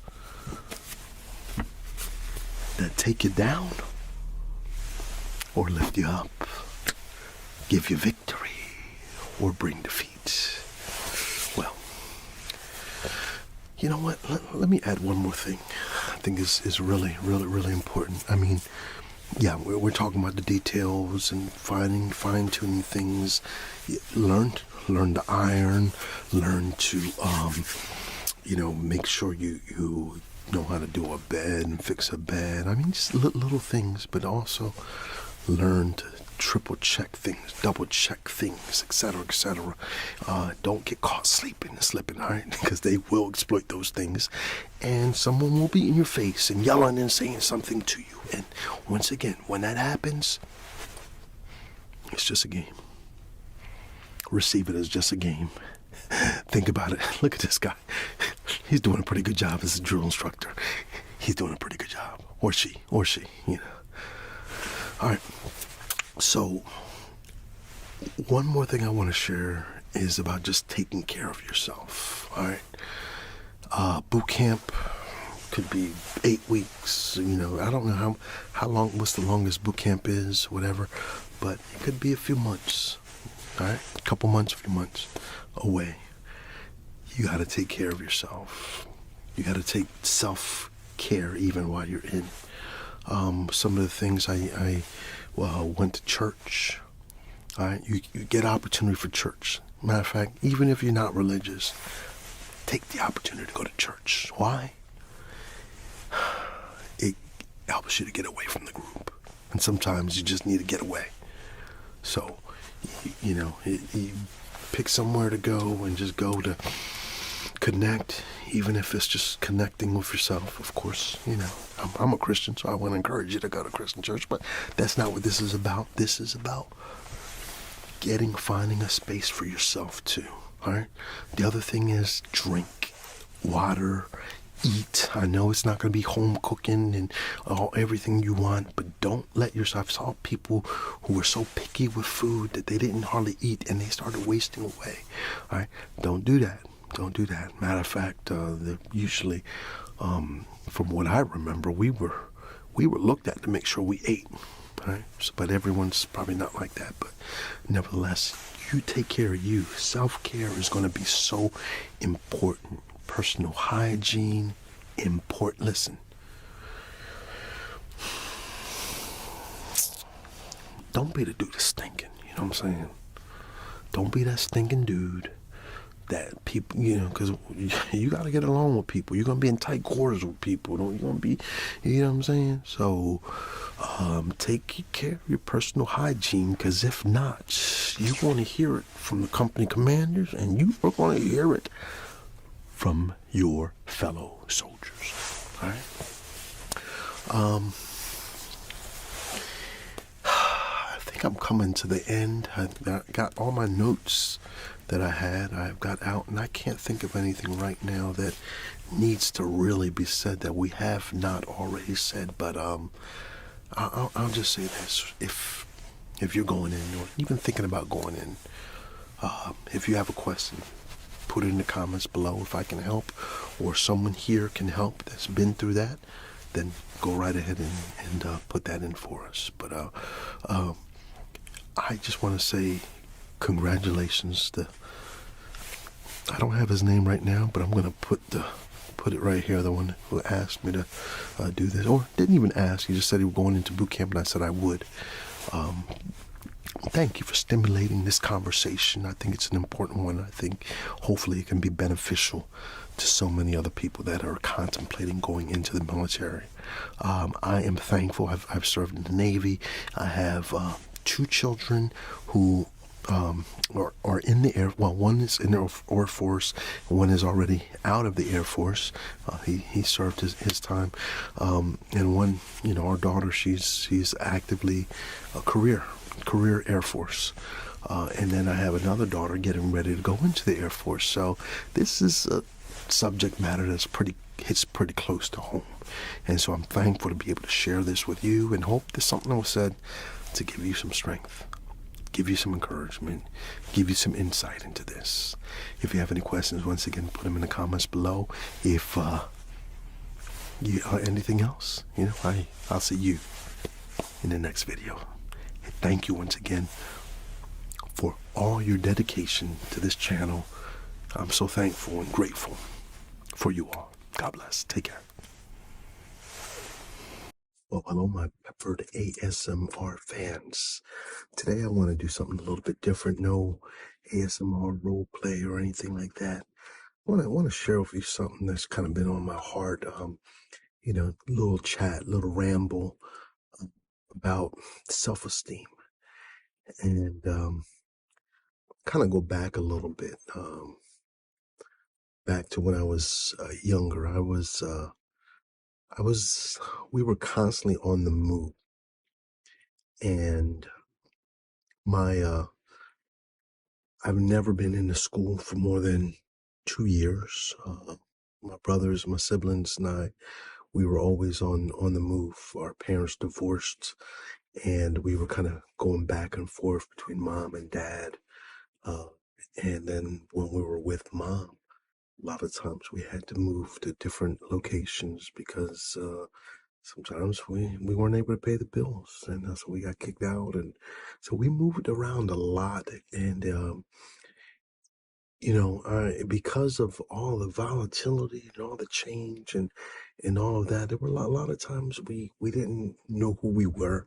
Our identity was kind of mixed up in a whole lot of places, and kind of coupled with that was our own self-worth. Well, I'll just speak for myself. My siblings can speak for themselves. But I know I felt less than. A lot of times we had less than clothing. A lot of times we had less than food. And so kind of being around in bad environments and all of that, all those things start to affect you and how you see yourself and how you see the world and all of that. And I know for myself, I thought I was dumb. I was chubby. Still a little bit now, but I wore thick glasses. I mean, thick glasses. I've had surgeries as an adult, eye surgery as an adult to correct it, but and still I wear glasses, but I had real thick glasses, and as a youth, I was teased. I was chubby. I had glasses, and I was always new. So I was the new kid coming in, and that's not always not always a great combination. And so I got picked on but here's like a prelude to the future. I didn't realize how strong I was, and other people didn't realize how strong I was either. And I remember, so I think these are kind of some of the moments that kind of allowed me to start waking up and seeing my inner strength. This is kind of a little crazy story. I was in there was, I was like the bully magnet. Once again, I was chubby. I had the glasses. I had that look, and everybody always wanted to test me. And one of the things with that is I didn't know my own strength and my own power. And so I remember one time there was a kid that said I was looking at his combination lock. And he goes, why are you looking at my lock? Why are you looking at my lock? And all this kind of stuff. And then next thing you know, he said, after school, I'm going to get you. So my brother and I only 1 year apart. And so we were in the same grade and everything like that. My brother's a very passive person. You've seen him on here, may have ASMR Poppy. And And but nevertheless, he was always very docile. So he was like, "Look, come on, just what we're gonna do is we're gonna walk a different route than we normally do. So just don't go, leave and go home right after school. We were walkers, and so instead of walking directly after, we'll just linger around a little bit.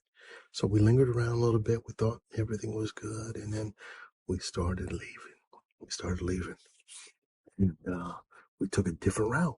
So we left late and took a different route. And next thing you know, I turned back. Man, there were all these kids that were coming. You remember when the fights were happening and the crowds would gather around to look. Well, nowadays they got cameras and video, and then it'll be posted up and all that kind of stuff. But this would have been one of them posted ones.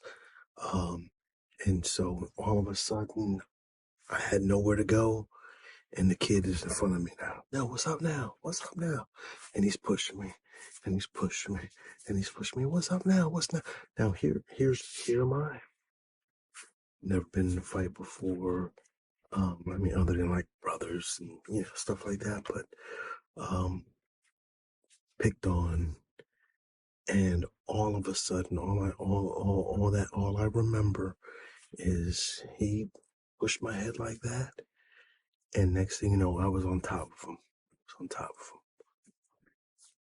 him. Now, I'm not an advocate of violence or anything like that, but somebody's gonna do what you're gonna do. But beside that, I think that's, like I said, like the humble beginnings of my strength, of me realizing my power. And I know that's physical. That's physical, but that's not really the strength I'm really talking about. But it's still it's like I said, the prelude to later on. Now, I still dealt with lots of insecurity, lots of low self-esteem, um, and I didn't really believe in myself a lot. I don't know, maybe if you guys saw, I was in the Wizard of Oz not too long ago. I played the Tin Man, and you could probably look on one of my shorts, search the shorts, and you'll see the Tin Man singing. And that was me playing the Tin Man in a musical. And when I was in high school, I wanted to go out for the whiz. Uh, So I wanted to go out for the whiz. I practiced. I was going to sing the Star Spangled Banner, because they told you can sing whatever song you wanted to sing at the audition. And so I was going to sing the Star Spangled Banner. And so I was prepared and ready and all that. And as soon as they started saying, hey, uh, who's here for the auditions? And a few people got up and all that. And it was like last call for auditions. And I'm sitting there and they're looking around at all the kids that were still there. And I was fearful of even raising my hand. I was fearful of auditioning. I was fearful of what would come next because I thought less than of myself. Now, I then I then decided excuse me, I didn't decide anything. I sat there and then in a little while after they said, well, auditions are over, then they said, is there anybody that wants to be part of stage crew? And I raised my hand and I said, I'll be a part of the stage crew. And, so I was part of the stage crew of The Wiz, John Dickinson High School production of The Wiz. And I was on the stage crew.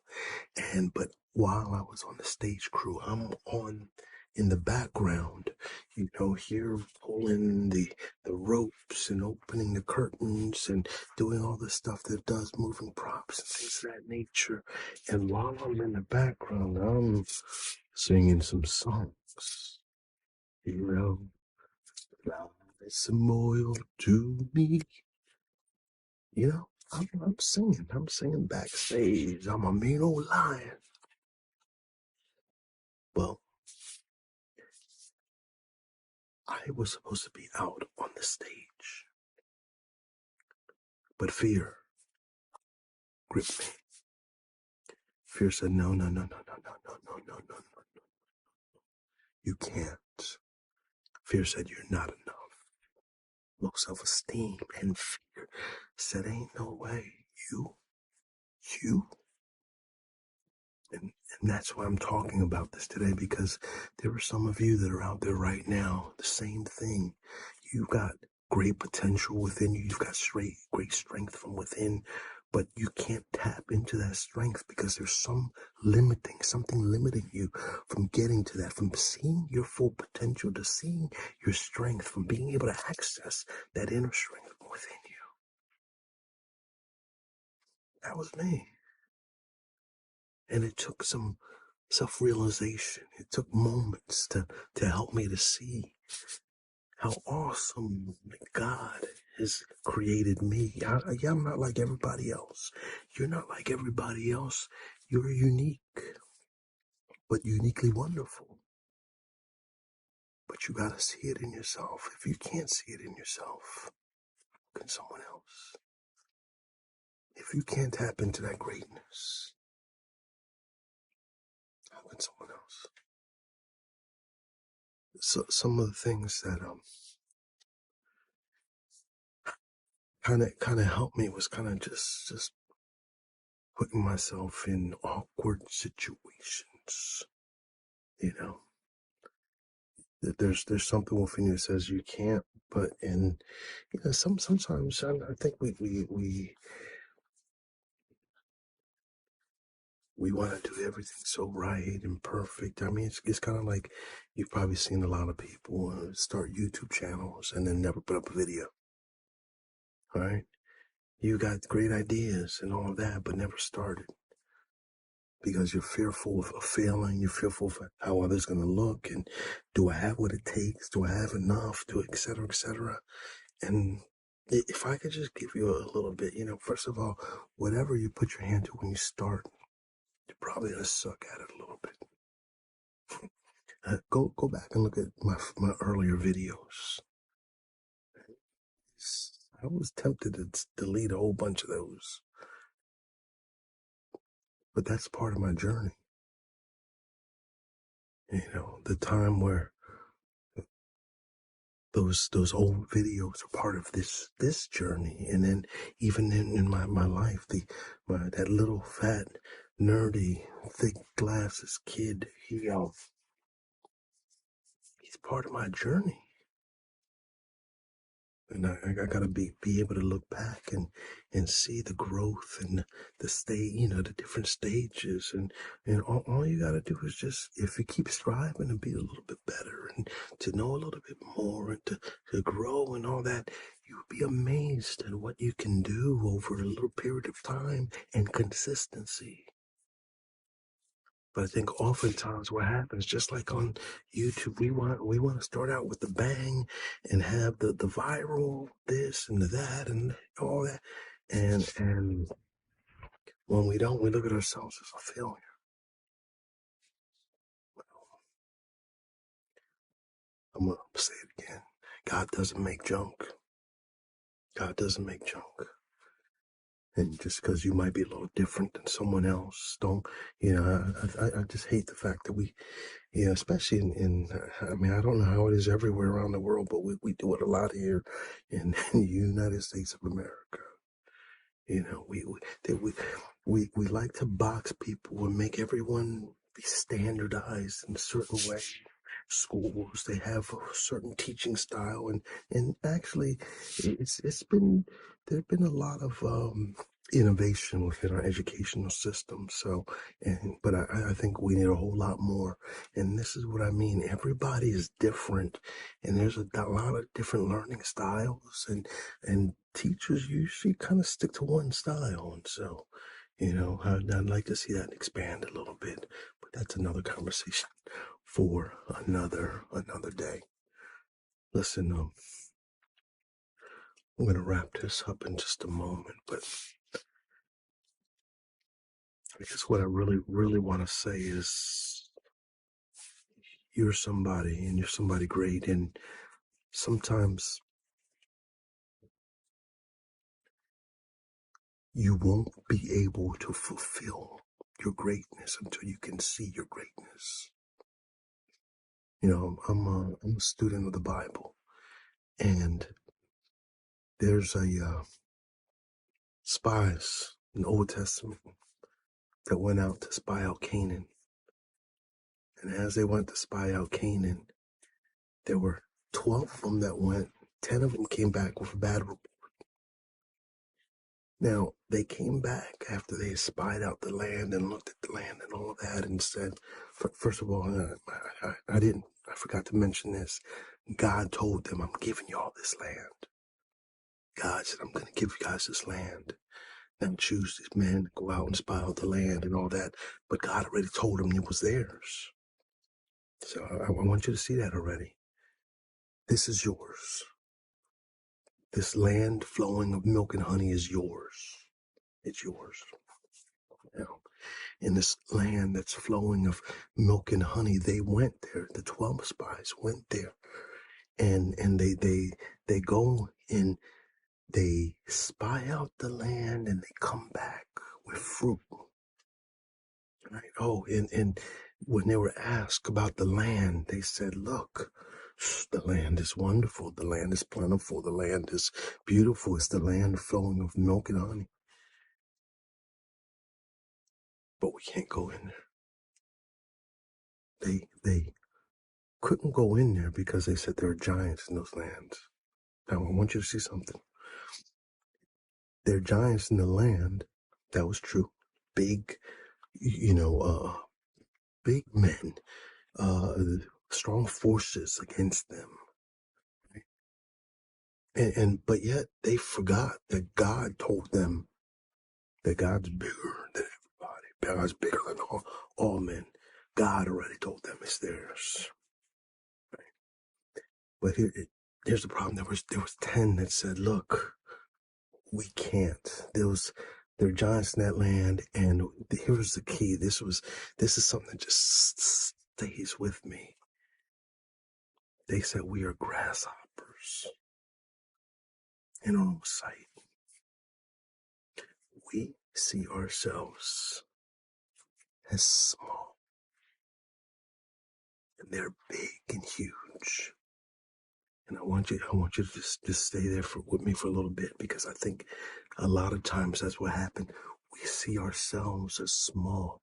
Oh, this one can do that. They're so big, and they can do that, and they're so big, and they can do that, and they're so big, and they can do that, and but me, I see myself as small.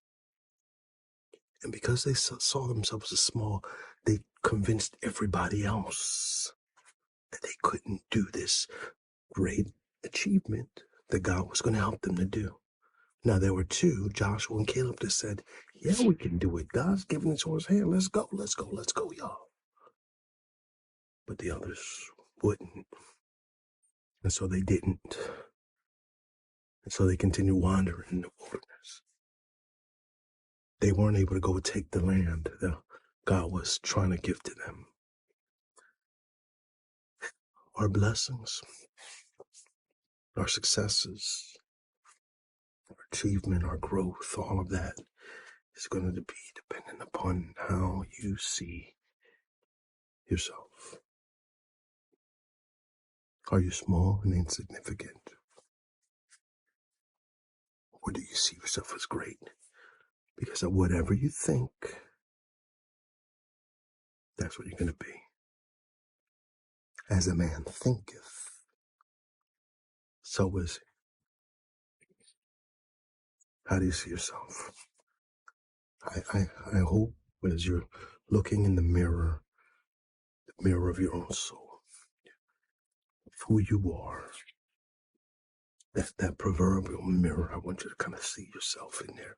What do you see? Do you see a person of greatness, of great potential, of a great future, of great opportunities? There's going to be great obstacles as well to overcome, but can you see yourself as being one that's ready for that challenge? Or is life just going to happen? Yeah. I hope you're ready to embrace and tap into that greatness. wherever you are in your journey, in your walk, of being a better version of you, of seeing yourself the way God sees us, the way you ought to see yourself. If you're ready for that, and you're ready to start doing the work, just put it in the comments below. Let us just say ready, ready, ready, ready, ready, ready, ready. I hope you're ready. And I hope you start to grow. And as you grow, it's going to start to show. It starts to show. Man, we about to blow. I don't know. I had to figure something out to rhyme at the end. So, hey guys, thanks so much for joining with me today. I just wanted to share some things. I've had to learn how to like myself, how to love myself, how to love my uniqueness, my unique qualities, my strengths, and I'm like everybody else. I don't want to be like everybody else. I had to learn that though. I had to learn that. There was a time I wanted to be like everyone, and then I realized they are trying to just fit into this box. They don't fit in either. Be the authentic you, and love you, and love the you that God created. And of course, I'm not just saying stay where you are. I'm saying grow, grow, grow. But once again, you gotta be able to love you. You gotta be able to see your greatness in order to be able to achieve the things you need to achieve. All right, I'm out. God bless. Take care. I'll talk to you soon. See you in the next video.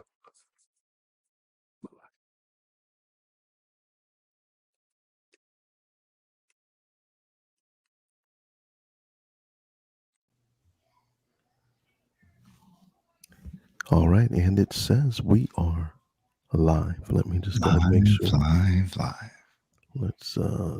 Let me just go ahead and verify that.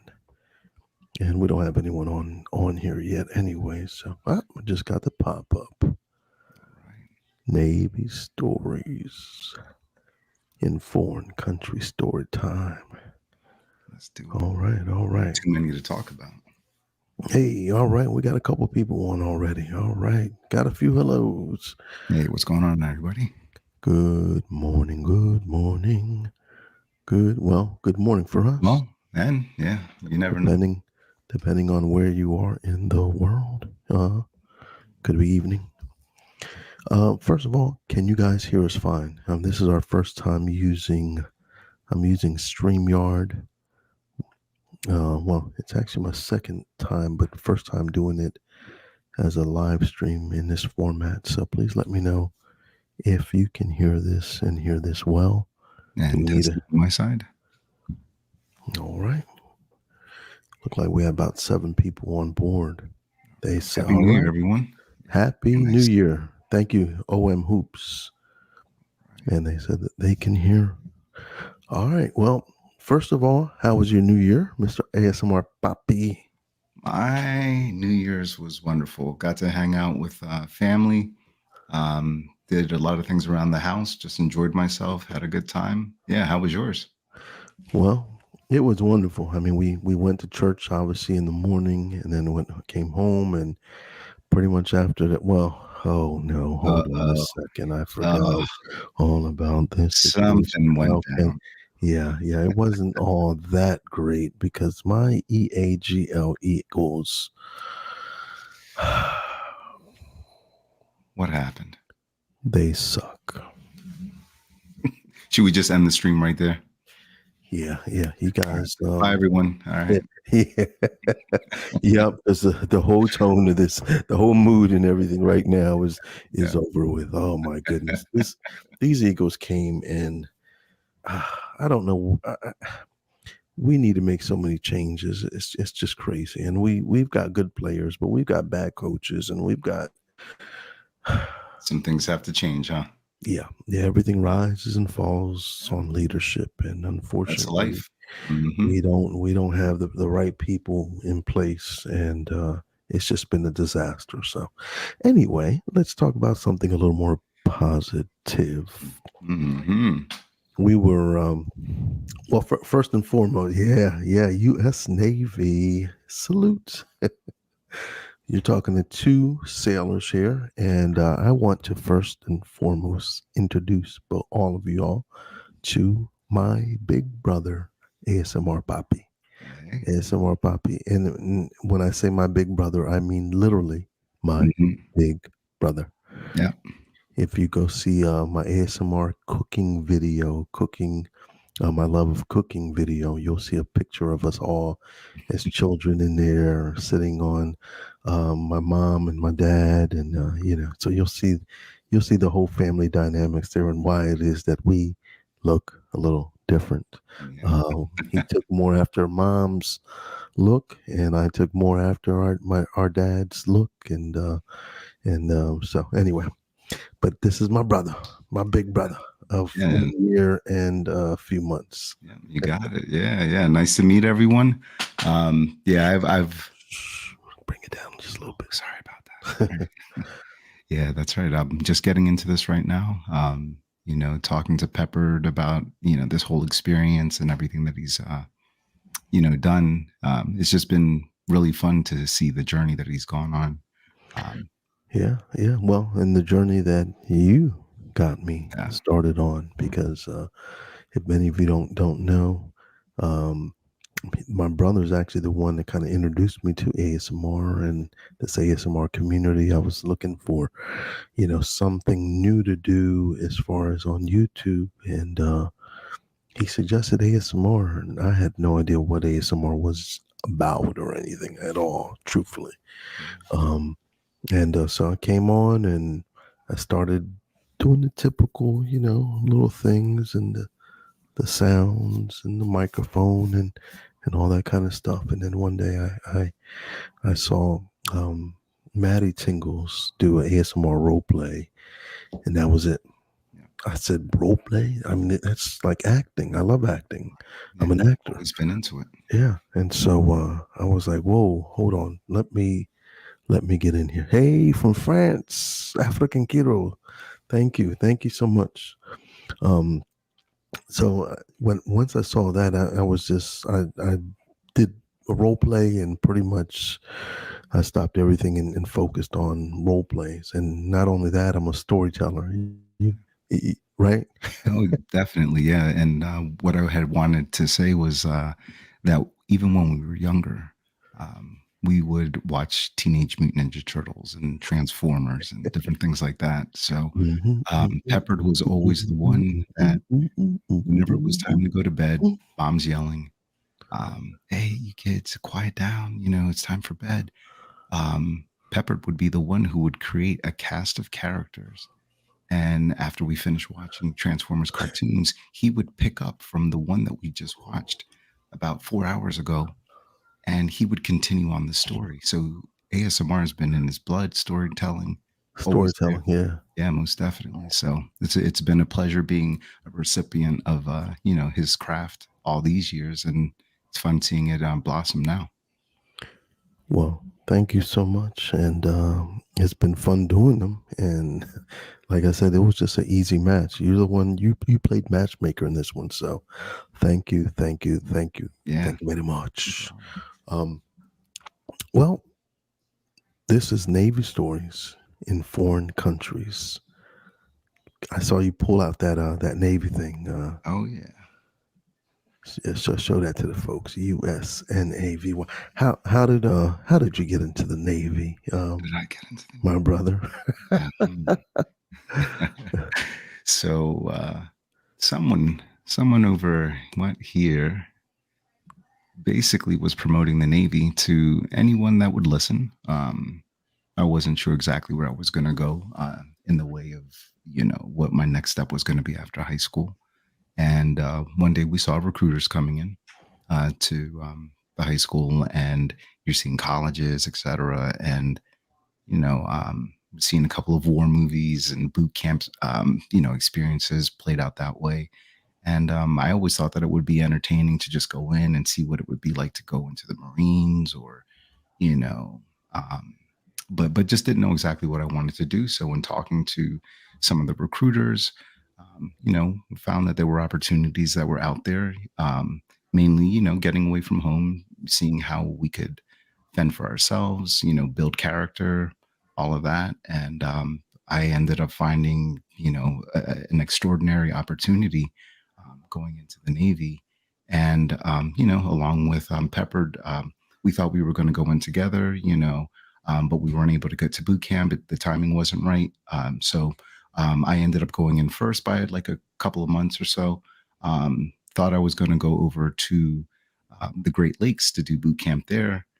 It was in the middle of November. I was going to be freezing my butt off, marching there. But instead, I get to go to Club Med in Club Med, Orlando. Yeah, Orlando, Florida. Orlando, Florida. So there's a lot of stories even there, even before we get to the traveling portion of what we're going to be talking about. I mean, boot camp is extreme, very satisfying. You talked about it in one of your videos. Yeah, I think I did Master, like a guide yeah, to boot camp or surviving boot camp or something like yeah, that. Matter of fact, I'll try to put it somewhere in here. yeah, If you haven't seen that already, you need to hear that yeah. because kind of setting you up for the mentality you need to Hmm. survive Hmm. boot camp. It's really about a mentality. Yeah. And right, just like Pepper said in that video, if you go in with the right mindset and understand that they are trying to take you on a journey from taking you from a civilian to an enlisted individual, you're going to be fine. If you take things personally, you're not going to be fine. So you have to learn to let things, roll off your shoulders, go right off your back. So anyway, um, yeah, it was a wonderful experience. Ultimately we were able to get back together into the same state after you went to the West Coast for boot camp, which was a fun story all in itself. Um, but yeah, you were definitely the one that got me and six other guys into the Navy. So yeah, well done. Uncle Sam thanks you. Yeah, well, Uncle Sam sure did thank me, but Yeah, and I mean, and we're continuing that legacy. You already know that my kids are Air Force kids. I mean, as far as they've enlisted, my son was in the Air Force. My daughter, our oldest daughter, is still in the Air Force, as well as I have a daughter that's on her way into the Air Force, and the last one says that there's no way she's going into the Air Force. That's usually what they say before they go into the Air right, Force. So right. we'll see. I signed on that dotted line. That's the last thing I'm gonna do. Yeah, never. Oh yeah. Well, we'll see. Yeah. Well, never say never. African Kiro say is asking if we like BBC, the news channel. Truthfully, I don't. They're all biased. Truthfully, CNN, Fox, Newsmax, all of them, they have their own biases and stuff like that. And so, I mean, I don't really follow one news channel. Mhm. I just look at news and kind of do my best to try to filter out what's true and what isn't, and what's a slant and what isn't, and all of that. And Exactly. I'm it's, the same way. yeah, it's kind of Mhm. comical sometimes looking at some of that stuff because you see the slants they put on things, like when everything Trump does is bad, and one place says that, and then the other one, everything he does is glorified, and the truth is always found somewhere in the middle. But Yep. Yep. how do I feel about the war with Israel? You know what? I'm go- I'm going to try to keep this one, this first one, in 2024, a little Mhm. PG, so that we There don't we we go. don't get ourselves Yeah. in Yeah. any type of trouble with this YouTube thing, because I'm still trying to figure this whole thing out. Hmm. So Yeah. I'm going to leave that one right there, if you get what I'm saying, Mr. Hoops. Yeah. Yeah. Happy New Year's to both of you. Thank you for both for your service. Appreciate Thank that. you so much, John. Thank you so much. Thanks, You John. know, um, well, so you get into boot camp, you get out, and you're stationed your first place. We were stationed not far from one another, both in Virginia. Hmm. I was in Norfolk, Virginia, and he was in the Virginia Beach, right? Virginia Right. Beach. What Yep. was the name of that? The base in Virginia Beach. Oceana. Oceana. That's right. That's right. Yep. Yep. And so that was first of all cool. Let me give you a little backstory about us. We, like I said, we were only a year and a few months apart. And growing up, we were in every single, well, in some, well, in high school, at least in ninth grade, Mhm. we were in every single class together. But after first grade, or after your first grade, I think hold on after a my second. yeah, yeah. I'm, I'm, After I'm my trying to first grade. I'm trying Yeah. to set up the story and then just Um, put it right back in your lap. yeah. We were always in classes together in school, and I'll just Wonder let how that can happen. ASMR. Yeah, I'll just let ASMR Poppy tell you about that one himself. Oh man. So we're what, first generation kids of immigrants, essentially. Maybe No, I half and mean no. half. Second, well, Second. Yeah. so our father was directly from the Dominican Republic, and our mother is Puerto Rican, but she's a second generation. Yeah, So that's we're true. third in that one, and second in this. So we're second Okay. and thirds. So what ended up happening is, at least from what I was told, a lot of Spanish was being spoken in the house, and then when we go to school, someone, myself, was struggling to With keep up English. and with English, right? Um, and also because of that, I wanted to find a way to fit in with people, so I would, do silly things, to make people laugh and all of that. So I got held back. So Peppered and myself had been in the same grade since the second grade all the way up until high school. So of course, as you can imagine, we're really close and have a lot of fun, inside jokes and different things like that. So seeing each other grow and yeah, it's been a fun life together. So definitely. Amen. Amen. Likewise. Um, we were both asked if we were on the front lines, like fighting. Heck, Now, no, no, no, right. no, no, no, no, no. Yeah, the closest I ever got was Saddam Hussein in the middle of a Mediterranean tour that I was on. I was on an aircraft carrier, and Saddam Hussein thought that he was going to start up something again.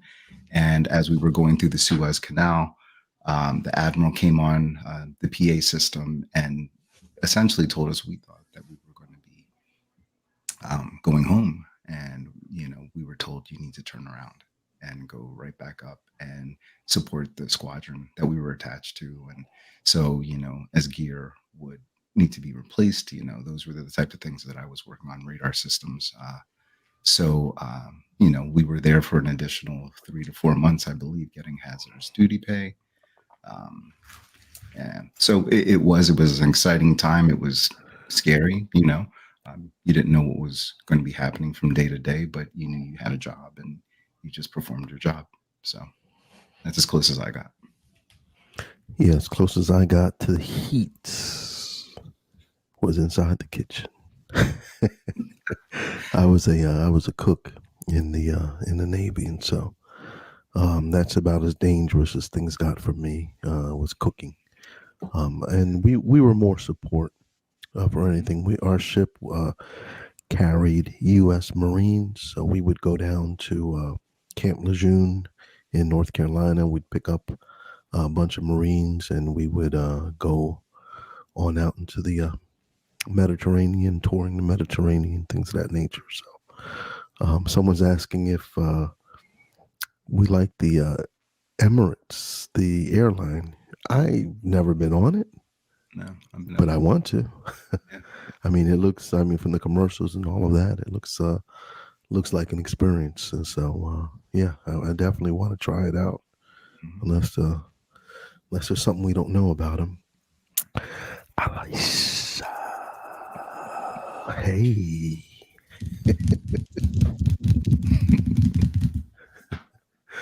All right. All right. So let's do. Let's talk about some of our overseas. First of all, tell me about your first time going overseas and your experience. So The very first time, and we might have said it already, that Uh, I think the put the gain down just a little bit.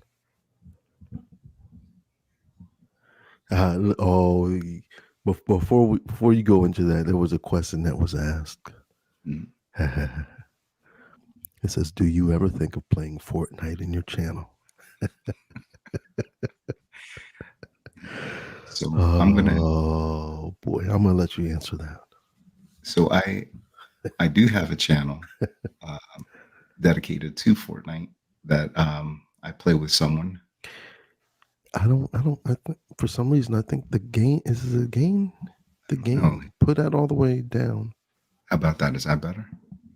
Let That's me as put. low as That's as low as it goes. if I bring it up. That's in the middle. That's way too loud. Way too loud. Sorry, everyone. Yeah. All right, right there, and then just get a little bit closer to it. I'll get closer to it. Yeah, And is that better? yeah, but then talk real low though. I'm a loud talker. You are, especially when you get excited. I'm really loud talker. So, you know, okay. Back up just a little bit. Sorry, Bring- we just trying to get it right. I don't want to hurt nobody's ears. I mean, is that better? Yeah, yeah, that's good. Okay. All For right. the way you talk, yes. Okay. Is that even better? No, no. Is this better? All Testing right, 1, 2, just 3. go ahead and talk, and I'll interrupt you if I need to. Sure, sure. So, Come this closer. one. Yeah, yeah. So we do have. I do have a YouTube channel. Yeah, we're gonna have to play with this some. All Yeah, right. yeah. Hopefully, no one is trying to sleep. But I do have a YouTube channel that's dedicated to Fortnite. It's called Bounty Brothers because of my brother over here, Bounty Brothers YT. YT. So yeah, Bounty Brothers YT. Um, so I'm on there. I would like to do live streams. So that's something definitely that I will look into trying to figure out exactly what the time frame for that will be. Um, but I'm also trying to do the ASMR thing. He helped promote my channel a few months back, but with the holidays and everything, I got a little too busy to work on anything. So with the new year, I'll start on both channels. So yeah, definitely we'll be doing that. Cool, cool, cool. And here's a real quick one too. M&Ms or Skittles? Mini M&Ms, Mini M&Ms. not the big boys, no mini. Okay. All right. All right. All right. I say peanut M&Ms, That's a little more. and only Yeah, peanut M&Ms. minis come in second. No. Okay. There is no second. Okay. Um, he said he thinks someone thinks the headset mic might not be muted. Oh, it looks like it is, but yeah, Okay. that's definitely something we're gonna have to look into later. Yeah. Yeah. Well, Is the audio bad because of it? I don't. It might just be something with that gain or something like that. I Okay. don't know. But if you have it all the way down, that's kind of weird that it's still like when you get close to it, it really shouldn't be that loud. So, but anyway, We'll do some yeah, testing later. we'll do a little more testing. All right. So your first time overseas. Yeah, When was your first time? How did that happen? And what did you feel? yeah. I mean, first of all, to go from boot camp where you're learning the theory about how to live on a ship to Mhm. actually then being stationed on a ship, living on a ship, waking up, sleeping, showering, eating, etc. It was very different because we didn't have any family members that we were the first two, I believe, to go into the service. We didn't have any experiences to draw from, so No. we went in with an open mind, and that's just how we've always been. We moved to so many, we attended so many schools, lived in so many states. It was like we were army brats or Yeah. things like. Growing up. Yeah. Absolutely. So we lived everywhere. So every place was new. Every place was an opportunity to kind of shed your past if you wanted to, different things like that. So the military was very interesting in that it created a stability, um, but it also allowed freedom, Hmm. so anyway, where I ended up going was to Puerto Rico. So it was one of the motherlands, for us. Yeah. Puerto Rico and the Dominican Republic. So that was actually my first Call of Duty, or I mean, port that I went into, was in Puerto Rico, and it was fun to see how, in some aspects, it was Americanized. Because I Hmm. remember going to McDonald's, and there were, you could get a Big Mac, but it was called something completely different. But the next, store over, I could get things that mom would cook at home. So it was Right. just very introduced Oh, that's cool. Yeah. Yeah. this new set of friends that I had, that, oh yeah, while you're eating this, cheeseburger that you think is fantastic, how about you have this thing called piñón, which is essentially plantains that are mixed with ground beef and cheese and other things, like a Spanish style lasagna.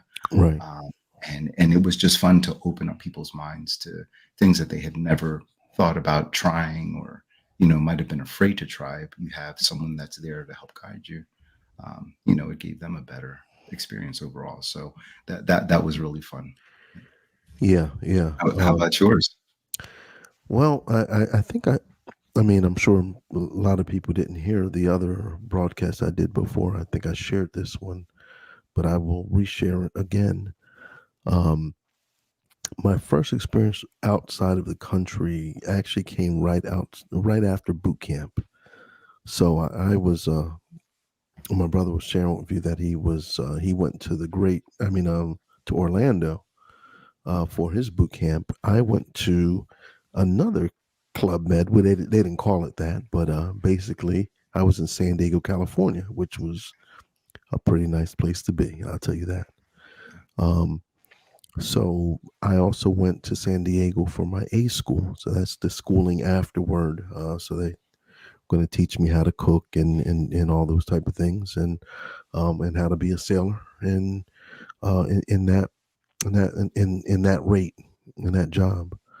And so when I went there, and did that afterward, they gave us a little bit of freedom to go out and about. So after school and all that, you have, now it's not boot camp. Now I've got a little more freedom to go out and explore and things of that nature. And a bunch of us said, "Hey, why don't we go on over to Tijuana, which is right across the border?" And heck yeah, who doesn't want, as a 20-year-old young man, for the very first time with some freedom, Tijuana, Mm, let's go. And Gotta do this. nobody prepared me for what was getting ready to happen next. Though nobody prepared me. Yeah. So in Chula Vista area, that area right before you cross on over the border, it is one of the most well kept places. I mean, you've got the palm trees and I mean, looking like Rodeo Boulevard. I mean, it looks nice. I mean, nice. Mm, And then so we were going in, and this time we were just walking across the border. I walked into a third world country mm, and was not prepared for everything I saw. right. So I still have images in my head right now of this young boy that was sitting there, him and his mother, and there was a whole bunch of people there. But this little young boy was just strumming his little guitar and just singing his heart out while he's laid up against his mother, and she's got her hand out and saying, give me something, give me something. And I put something in her hand, and then next thing you know, there's like 100 other kids coming up to you trying to sell you chiclets and all this kind of stuff. And then next thing, I'm looking around going, hold on a second, Yeah. I can't give everybody money, Right. or else I'm not going to have anything. Hmm. And so it was hard for me because I was not prepared for that at all. Right. And it was the shock in it, And if anything, what from those experiences, you've had those similar experiences like that. Oh, yeah. What is it that it did for you, even being back here? Yeah. I mean, I had a similar story to that where I went to Antalya, Turkey.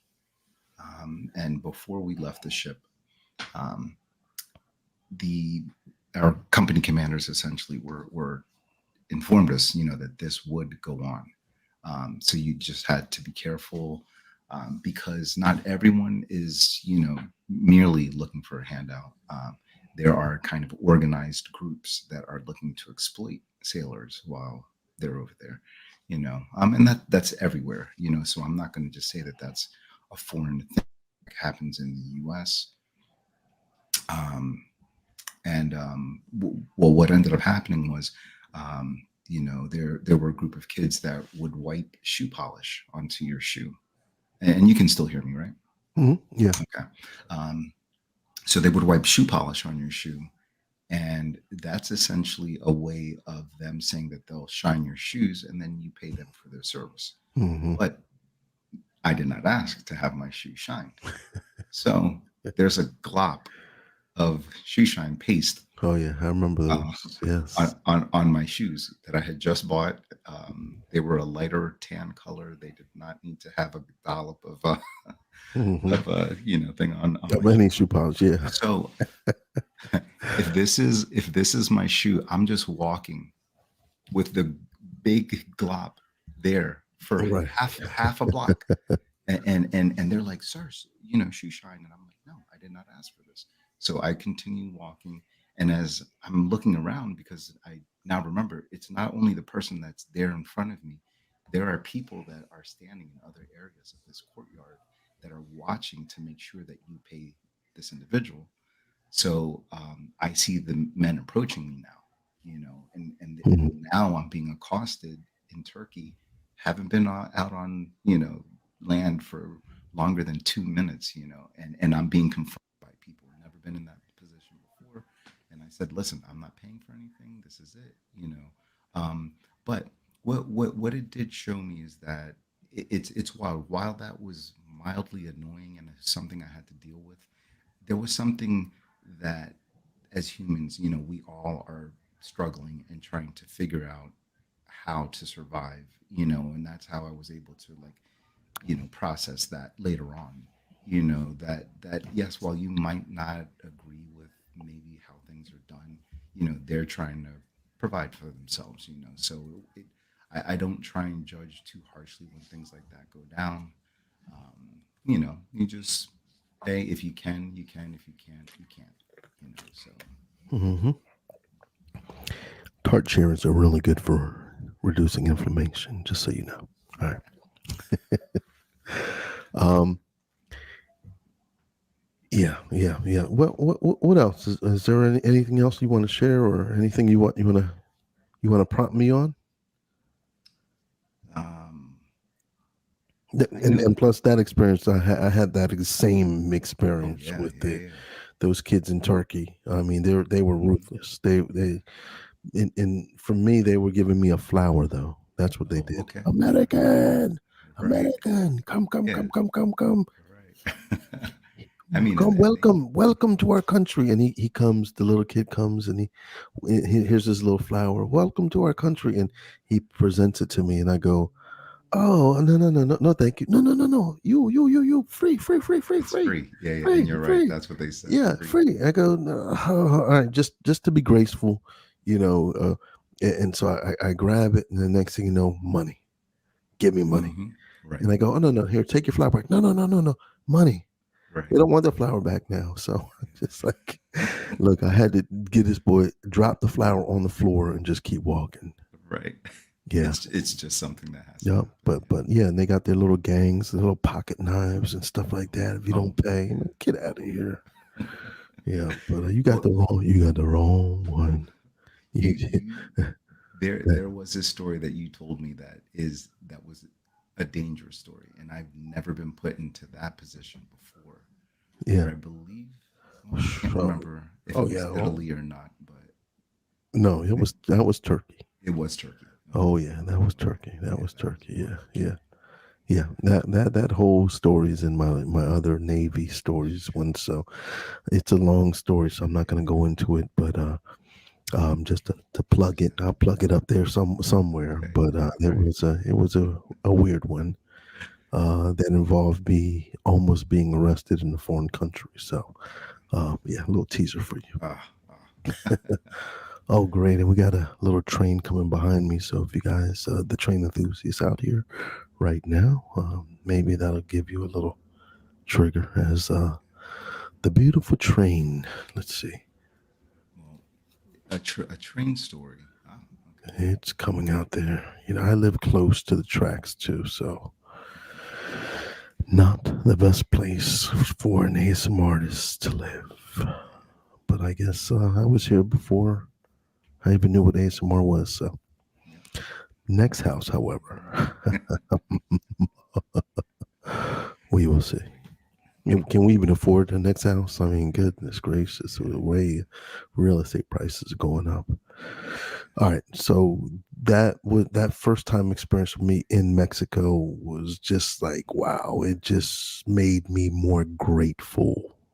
Hmm. I'm like wow, and we don't realize what other people go through and things of that nature. So yeah. Hmm. Yeah, most definitely. Um, okay, so I think I found out what the problem was with your sound. Come on back closer now. What I did was look at the settings. You had echo cancellation on there, and that's what was causing. So when you would get Let me see. close, it would do something. When Testing. there you go. Now that sounds good. All right. Yeah, That sounds sounds good. really good. Yes. All right. Would you recommend joining the military? That is a great question. Um, why don't you go ahead, Poppy, and Hmm. answer that? Yeah. Answer yours first. Yeah. So what I would say is if you are in the mindset and have good grades,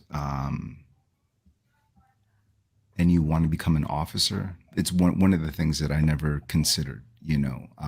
Everyone knows about the enlisted individuals, the ones that kind of start at the bottom of the ranks and then make their way up. But there's a second tier where you're the officers program, and that's the college track, um, where you can go to college, be enrolled. um, that is definitely something that you can do. So get your degree first, and then the military afterwards. Um, I would say yes. I mean, definitely. You know, if you have been quote unquote landlocked, you've lived in your same state all your life, and you've wanted to try to get out there and do something, but maybe money was a limitation, or whatever your situation is, that limited you in some way from being able to broaden your horizons. I mean, I would definitely recommend the service. There's a lot of opportunity for you to understand how the country works. Hmm.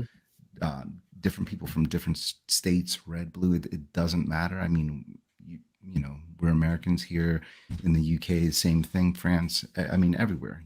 There's opportunities for us to learn from one another, and that's what I definitely did. In the first several months of going into the service. So I met people from the West Coast, Yeah. from the deep South, different places, and uh, it was a great experience. Um, so even today, my nephews, my nieces, they're there in the service. I'm not hearing too many horror stories about those types of things. And yes, of course, there are people that are on the front lines, and hearts go out to them. Definitely, that's a much harder road to go down. Yeah, you just look at your circumstances and figure out what you want to do. But yeah, Yeah, yeah. as I said, I think for me, and you've probably heard me say this a bunch of times. I think it's a great bridge gap. You know, when you're 18, you're officially an adult, but we all know right? you're not. You're not ready. Yeah, But legally it says you are ready and you can start making choices and things of that nature. So what I think what I think the military did, at least for me and for many people that I know, is it gave you that crutch into adulthood. And it was that bridge into adulthood. So now I still have Uncle Sam kind of as my um, as a surrogate parent. In a sense, someone I can, you're gonna put money in my pocket. You're gonna give me a place to stay. But at the same time, I'm also making my own decisions and good and bad, and things of that nature. But it helps you to develop and it helps you to mature a little bit quicker, and it gives you resources and things that. So that's the kind of thinking, and that's the kind of way I'm looking at it. And one of the things that um, Bobby said was that, you want to, if you have good grades, I mean, if you go the officer route, great, enlisted route, great, but go in with a plan. Yeah. Go in with a plan. Go in with, and that's what I said about the mindset. Depending upon the mindset, I see that someone says their steps unjoined. Iraq says there's some steps unjoined to avoid DUI charges. I mean, hey, that's a plan. Hmm. Yeah. You Yeah. went in to avoid these charges and stuff like that that could probably potentially hurt your future. Hmm. So, but go in with a plan beyond, just ducking this or ducking that. Go in with the mindset, look, whether I put in 2 years or 4 years or what, how can I use this in order to develop me for the rest of my life? Hmm. And so I absolutely think it's a good thing. And, so, well, I'm not even going to say that. All right. But I think it's a good thing. And I think that we should kind of be a little bit mandated even for our youth to at least give a couple years of service, especially at that time, 18 to 20 years old, somewhere in there. I think that it would be really good for the whole country and for the maturity of our youth. Hmm. That's I'm great. off my soapbox now. All right. All right. Good speech. Well done. What's the craziest thing that ever happened to you when you were overseas? Craziest thing that ever happened to me overseas. Oh, you know what? S- While you're saying that, I'm gonna Mhm. grab my charger because I see that my battery is going down. All right. But you go ahead and talk to the folks. I'll Yeah. be right Yeah. back. So okay, so mine isn't going to be the craziest. It's going to be one of the not funniest. It's not you're not going to fall and laugh, and but it was entertaining. So we ended up going to France, and it was this a town called Briest, um, where it wasn't Americanized. It was, I mean, it was gorgeous. Cobblestone streets, beautiful bridges. Um, there was a little town that we went into where there was like a music store, and it was cool to get what we would call in the U.S. imports. It's coming right there from France because it was recorded in France, and I got a few bands that I really like Pink Floyd and the Smiths, different things, alternative music, and some rock music. Um, but we ended up taking a bus to another town that I can't recall what the name of it was, but it was maybe half an hour away from Briest. And the cool part was is that we were walking the streets of this little town, and there weren't any people out. So we walk up to this restaurant, and I had a group of diverse friends, all from different corners of the United States. So everybody was represented in the way of cultures, right? So um, we go in. The menu is in French. There's no English translation. So you're sitting there and you're trying to make sense of the words, and no one spoke French. So we're sitting there, and one of my friends goes to the waitress that had walked over, and he goes, "What is this?" And he points at the word, and she goes, "It's duke." And then he's like, "What did you say?" And she goes, "It's duke." And then I'm thinking, oh, it's duck. Yeah. And then he goes, instead of saying duck, he goes, do you mean dog? And she goes, yes, yes, woof, woof. And Whoa. so when that happened, I mean, I didn't know if I don't know if French people, eat dog or not, but it was something that was said. I thought it was really funny at the time. And of course, he didn't want to eat there. We all ate there. The food was fantastic. But and so instead of telling the crazy Mm. story, it was a funnier story.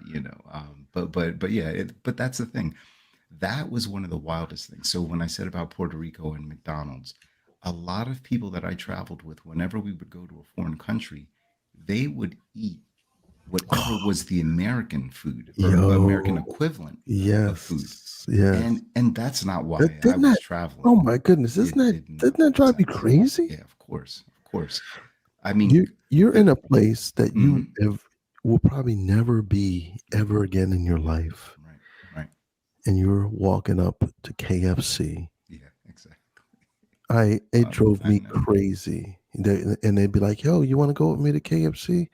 Now, don't get me Oh, wrong. I There did were it there too. were times I Hmm. wanted to taste it, Hmm. but that's not it. Like, Right. because you're on the ship and we're deprived of McDonald's and all Oh all yeah. of those kind of Right. things. So when Hmm. you do get an opportunity to do it, yeah, I want Yeah. to have those It's time. familiar tastes, Yeah. but at the same time, Hmm. I also want to have these new experiences and try new things. Yeah. And there were some people that they wouldn't even dare try anything new. Yeah. Yeah. So yeah, that's what drove me crazy. But anyway, so you just opened the door to something that I want to ask you about. Okay. And I want us to talk about a little bit is hmm, what are your favorite foods, that you tasted from around around the world, from the countries that you have visited. What are some things that you liked, or maybe some things you didn't like? You already shared the dog. Yeah. Right. Right. No, I it's truthfully, I don't. pronounced duke. Yeah, dog. Yeah. Yeah, I doubt they were serving dog in France, Right. but Right. I bet anyway.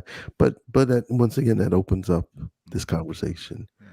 So I know in the same place, before we went to this smaller town in France, the town's called Briest, I think it's called. People are calling it Brest, Briest. I don't know. Um, but they were serving and they called it an American cheesesteak. And so from our area, it's Mm. basically sirloin that's chopped up, some fried onions, and then slices of cheese on a roll, essentially a long roll.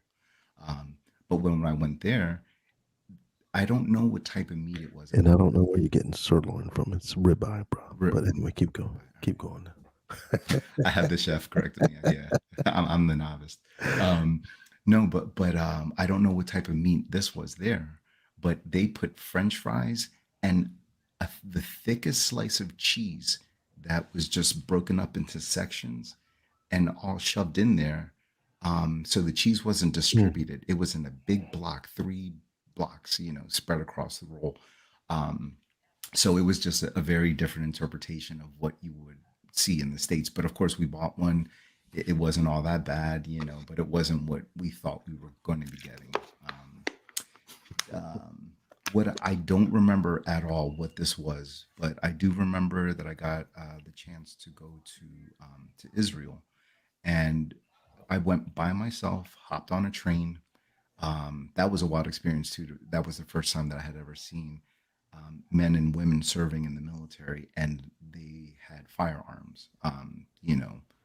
Big rifles, all of that. So that was strange. I didn't understand the language, so I was just sitting there by myself trying to take things in. I Hmm. don't know why I went by myself, but it was a wild experience. But when I got off at the train station, there just happened to be a little food cart, and it was just like if you imagine one of those old style food carts where all they had was like popcorn. Okay. It was Yeah. such a small little thing that had this little rotisserie Right. that was going on. And again, there wasn't a word of English anywhere. But I said, I want 2 of those. And you know us, like we're not just gonna, oh, give me a little nibble of a taste. Like, let's go in. I want to feel like I'm part of the culture, like, Yeah, wherever I yeah. go, Sure, and sure. let's do this right, Right. and have fun with it.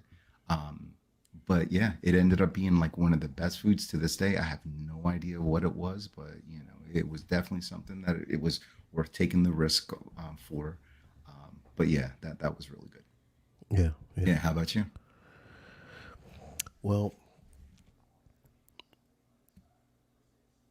probably the best food that I ever had. Well, I mean, I can't even say the best food because you know, we're both foodies. Both of Mm-hmm. us are foodies, so Yeah. it's hard to say. When I hear best, it's Mm-hmm. hard for me because there's so many things I like and things of that nature. But um, one of the things that I really did love in the Middle East was, the spindles of the meat, the heroes, but Yeah. the Yeah. real heroes. I mean, the real Wait, how did you authentic pronounce that? heroes. Yeah. Okay. All right, I'm just Right? checking. I'm just checking. The real ones. Y'all, Not gyro, some might right? call them gyros. Yeah. Yeah. Yeah. Yeah. But here's the thing. First of all, the cuts of meat and the way they prepare it. Like what we get here in the states is kind of offensive, actually. All right, they get what we get here in the states is mush. Yeah. You take all these meats and seasonings and all that stuff and ground it all up and then put it on that, they make it into a loaf, and then the loaf is the lamb loaf. No, what they do over there is they take the lamb meat, seasoned, layer it, put it on the spindle. It cooks on that rotisserie style thing and all that. And then as the people are ordering, they just start slicing down the wonderful seasoned chunks of lamb. Not lamb loaf, lamb. Right. Can y'all see? Hold on, I need a napkin. Hold on, that was like a really good explanation. I But don't then have a. we're not even over with. Now the pita bread that they have there. First of all, it's freshly made. All right, so we're not talking about going to the food line or Right. supermarket and I'll be grabbing right back. your little Right. plastic bag and pulling out a cold piece of. No, this is warm. This is fresh. This is already. All right, and then you have these toppings bars, the topping bars that have like every single topping in the world. It seemed like every single keto place had a wide selection, and you've got a little cilantro and a little bit of tomato and onion and tomato, onion, and cilantro mix all together, and then you have a little bit of this and a little bit of that, and you can add all that stuff in there, and oh my goodness. And then they take these french fries, these fat french fries, and put them right in the middle of it, and then with the Slovakia, the crazy white sauce that you get here on the trucks. And no.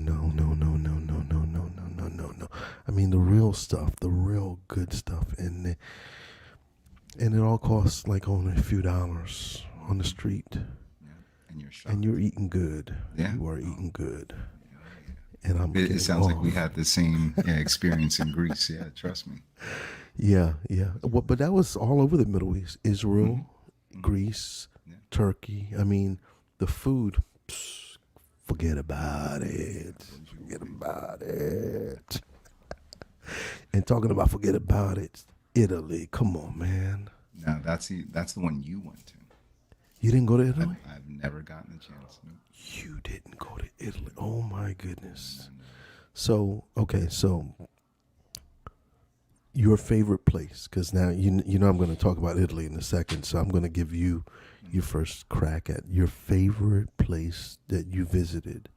Mine's Italy. I'll tell you why in a little bit. You already know some of this, but I where mean, was the favorite place you visited? yeah, I want to say, and see, this is the wild part. So you're talking about kids from the East Coast, like who knows about Corfu or Rhodes, Greece, and now I have that Hmm. as part of my life experience. Yeah, yeah, been Um, there. Those are nice places. those two places, just because of the beaches and the food, just like you're saying. I mean, You're right about the heroes, going in, and everything is so fresh. As soon as you said about the tomatoes, Yeah. the color of the tomatoes, I remember the plate that I saw. Like it was in a nice, cool little shop with all these little alleyways. Anyway, we ended up going to this beach, and in the middle of the water is this huge. I mean, I don't even know how tall it I'm on was. a live recording right now. So I think that this stone structure, which was not man-made, so this is waves crashing to it over, how many hundreds of years that have eroded away, any of the other stone around it. But it was this huge structure that had to have been like, I don't know, 100 feet up in the air, and people were diving, off of different sections of this thing, and it was so big. Thinking about myself being on this small beach and just taking all that beauty in, like the beaches where we are around here, you look across the ocean, you can actually kind of see another state. Here it was so wide open, you could not see anything in the horizon, so it just showed me kind of too how small we actually are. Yeah. So there were just a lot of different perspectives and, just ways of thinking that I picked up along with the culture and everything else. But definitely Greece, that's on my bucket list to go back to. It was most definitely a great time. Yeah, yeah. And I love Greece. Matter of fact, when I was just talking about the Hito bar, one of them that came to my mind was actually one in Greece, Oh yeah. in Corfu. Matter Oh of fact, oh yeah. in the beaches here. Oh my goodness, Yeah. forget about Forget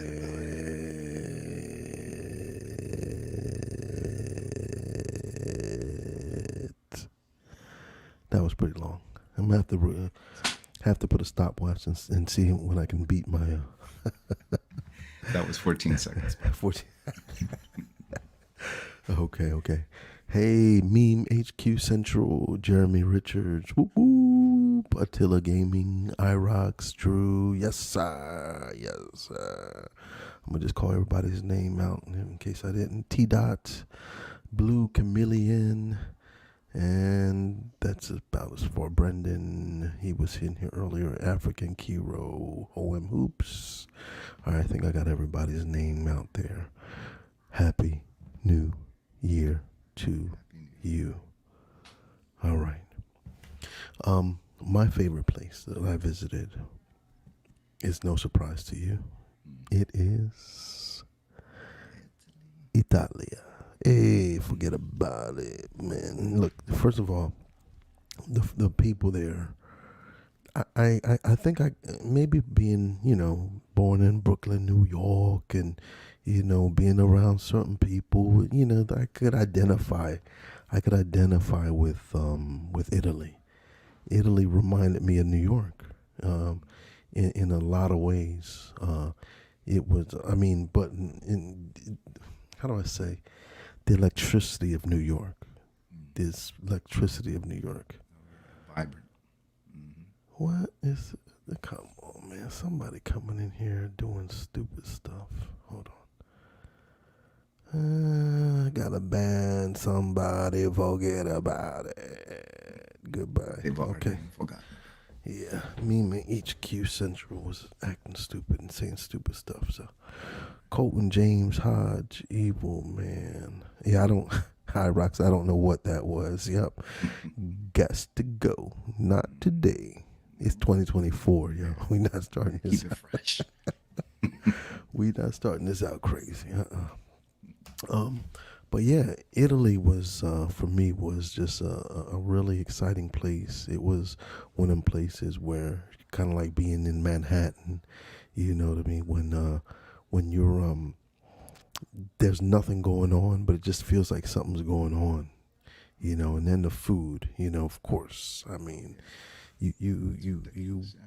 there was just even the simple things, pizza didn't taste the same here. It tastes completely different, but so much better. So much. It wasn't a sweet, saucy, uh, I mean, it was basic, but it was Mm-hmm. but basic is good. It's Mm-hmm. really good. Yeah, and you strip away all that. And so yeah, I really enjoyed it. And the wood fire taste. Yes. I mean, which areas around here are trying to replicate that, and some of them get a little bit Can be close and decent. stuff Yeah. like that. But still, I can't get a pizza like cara cara pizza in Italy. Hey, okay, all right. What is your opinion of the Minneapolis Police Department? I must not be on that news or something because I don't even know. Did something happen recently? Do you know of it? Nah, I don't. I don't know. Yeah. Mm-hmm. I'd have to Google that or something. I don't have. My opinion is I don't have an opinion. I don't even know what we're talking about. All right. Well, let's see. Oh, the Chauvin Department. Oh, yeah. Oh, the Minneapolis Mm-hmm. Police Department. Elijah, you might not have heard me earlier, you know what I mean? But I ain't trying to go into a bunch of the crazy stuff early on. This is my first live stream, and Right. I had a little situation already with YouTube, and I don't want to start no trouble. I don't want no problems. So, yeah, I didn't. Copacetic.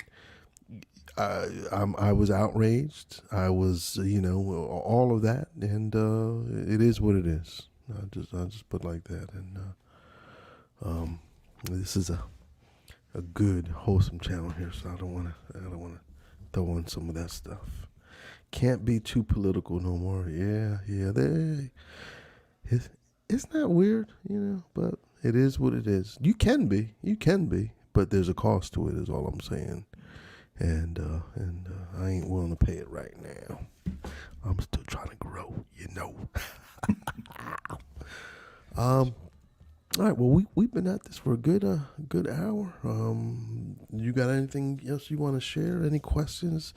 Y'all get it in because we only got like about another 10 minutes. About another 10 minutes. So if you got any questions, I did just hear about some earthquake in Japan, but I don't Yeah, just this morning. Yeah, yeah, I don't know too much about it or anything like that, but yeah, that's a 7.4. Yeah, something. wow. Mm-hmm.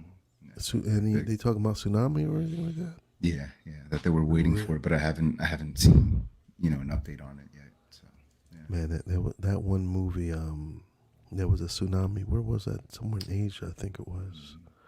Mm-hmm. Do you know Yeah, what movie I'm talking about? the movie poster's in my head, but I can't recall what Yeah, it that I was. mean, did you watch that movie though? Oh yeah, Oh man, yeah. that That was wild. Yeah. that was wild I mean, indeed. the wild part is that when I was in the service, and you were talking about A schools, so depending on where you placed in your class, the first person with the highest score, they got first pick of tour duties, then the second, third, fourth, all of that. So I was the third in my class, and the person that was in second was my best friend, at the time, and you see, the order come in, and they wrote it up on a blackboard, and someone's like, "Oh, I want to go to Alaska." The Japan was up there, and I was looking at that, and I'm like, I want to go to Japan. I want to go Hmm. all the way over to the other side of the world. Never Right. been. Talk about like a new experience.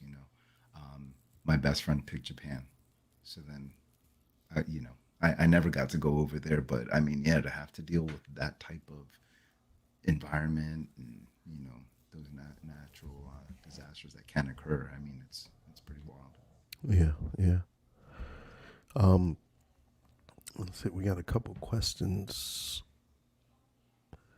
Yeah, Hyrox says last year we had exploding submarines, Chinese spy balloons. Right. We Yeah. got kung fu monkeys. What's next? Kung fu monkeys on their bingo card for this year. I'll go toe Yeah, to toe yeah, with a kung fu monkey. Come on, yeah. Kung fu monkeys. our military training prepared us for that. No, it didn't. No, it didn't. Remember, I have training in spatulas only. All right, Okay. spatulas and chef knives. There you go. Oh, I could do some damage with a Oh chef yeah, knife. Then I'll tell you I've seen it. I've seen it. what. Your opinion on the military having low draft numbers this year? You know, I didn't know their draft numbers were low, but it makes sense. I mean, I think but there's a society that's changing, and the mindset of this younger generation is so different. And I'm not trying to do generation bashing or anything like that. It's just different, Things different change, right? mentalities, different Right. thinkings and stuff like that. And so I think the military is going to have to revise like everyone else. You have to understand what you have, the way people think, things of that nature, and being in the military and also knowing people that work close in the government. Mm-hmm. Change isn't always the easiest thing in the government. So, Nope. but sometimes change is thrown upon you. So we'll see. We'll see. Did you ever consider becoming a police officer when you were younger? Did you? Hmm.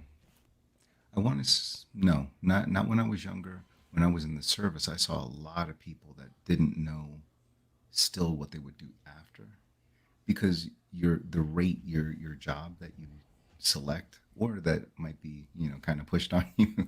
I saw Yeah. that happen to a couple of people actually, but Oh yeah. Oh yeah. they don't always translate into the civilian world. So what a lot of people did is, because you have the discipline, you know, that it takes to work within like an organization that is, that structured chain of Mm-hmm. command and all of that.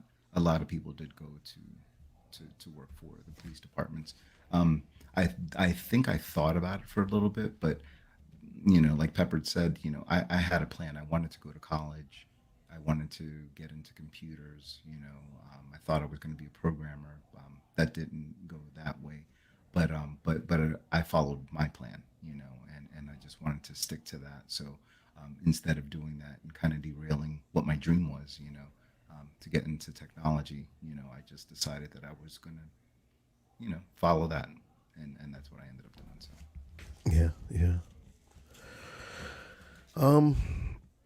Someone was asking a question about World War III potentially happening. Yeah, I mean, we've been hearing World War III for how long? I mean, it'll probably eventually happen. We might be close. I don't know. Hopefully, cooler heads prevail. But it is. I mean, truthfully, it is alarming. A lot of stuff that's going on the international scene, and so I'm keeping my eyes open. But what can we do? What can we do? One of the things about a nation is usually trying to act in its own best interests and best interests of its people. Well, I don't know about always in the best interest of the people or best interest of the people that are in charge, but regardless, and unfortunately, conflict comes in when I'm thinking about myself and you're thinking about yourself, and if we all thinking about ourselves, then someone's being denied. And anyway, I did say I didn't want to go too deep into stuff. I'm trying to. It's hard to walk around and just touch the surface on things like this because I know I want to say more, but I'm just gonna let it be. I'm gonna let it drop how it dropped, baby. Yeah. I love it. So, oh, lastly, can you be my widow, honey bun? What? Oh boy, oh What boy. I Here what we I love go. is that I cannot see any of these comments. So, you you just don't want to see imagining you. Yeah. you don't want to see some of these, man. Okay. All right. All right. Well, we I think we all signed out. I'm laughing a little bit over here, Elijah. You are something. All right, but all right. I'm gonna head on out. Good being with you guys. 2020. Yeah, Elijah just had to mess it up and close out this close us out. All right. We're going to end it here. Good to see everybody out. Thank you for coming here at our 2024 live stream. Maybe it's something we can do again. Let's see. Most definitely. Everything depends on the stats. So you know what I mean. So Yeah. if y'all like it and like this kind of format, then we can come out and just we can run it again another time. All right. But Sounds God great. bless every one of you. Thank you for joining us on this 2024. And Ukraine is coming in the house and saying it's not looking good. Yeah, I believe you, Jeremy. I believe you. And prayers of everyone in that are out there and in those bad conditions, and hearts really go out to you all. And Most definitely. I'm one of them people, and I just love people. Let me just say that right now. I love people, and being around. I don't see this one as an enemy and that one as an enemy. I just love people, and I just hope and pray that people can use their heads and recognize it, and their eyes, and see what they're doing to other people. We're not enemies. We shouldn't be enemies. We shouldn't be enemies. We should be looking out for the at best interests of one another. But unfortunately, there's a world out here that has their own interests in mind. That's what I was talking about earlier. Yeah, if I'm only looking out for me and me first, me first, me first, and you looking out for you first, you first, you first, man, there's nothing. Right. There's nothing there, no commonality there. You're Right. You need doing the your, bridge. Right. yeah. We need bridges, and anyway, all right. Y'all gonna make me go a little too deep, and but love you guys. God bless. Take care, and I'll see you guys soon. All right. All right. Later. All right. Oh, and thank you, ASMR Poppy, for coming on You got it. and being Definitely. with us and all that. All right. Oh, yeah. Take care. All right. Pleasure.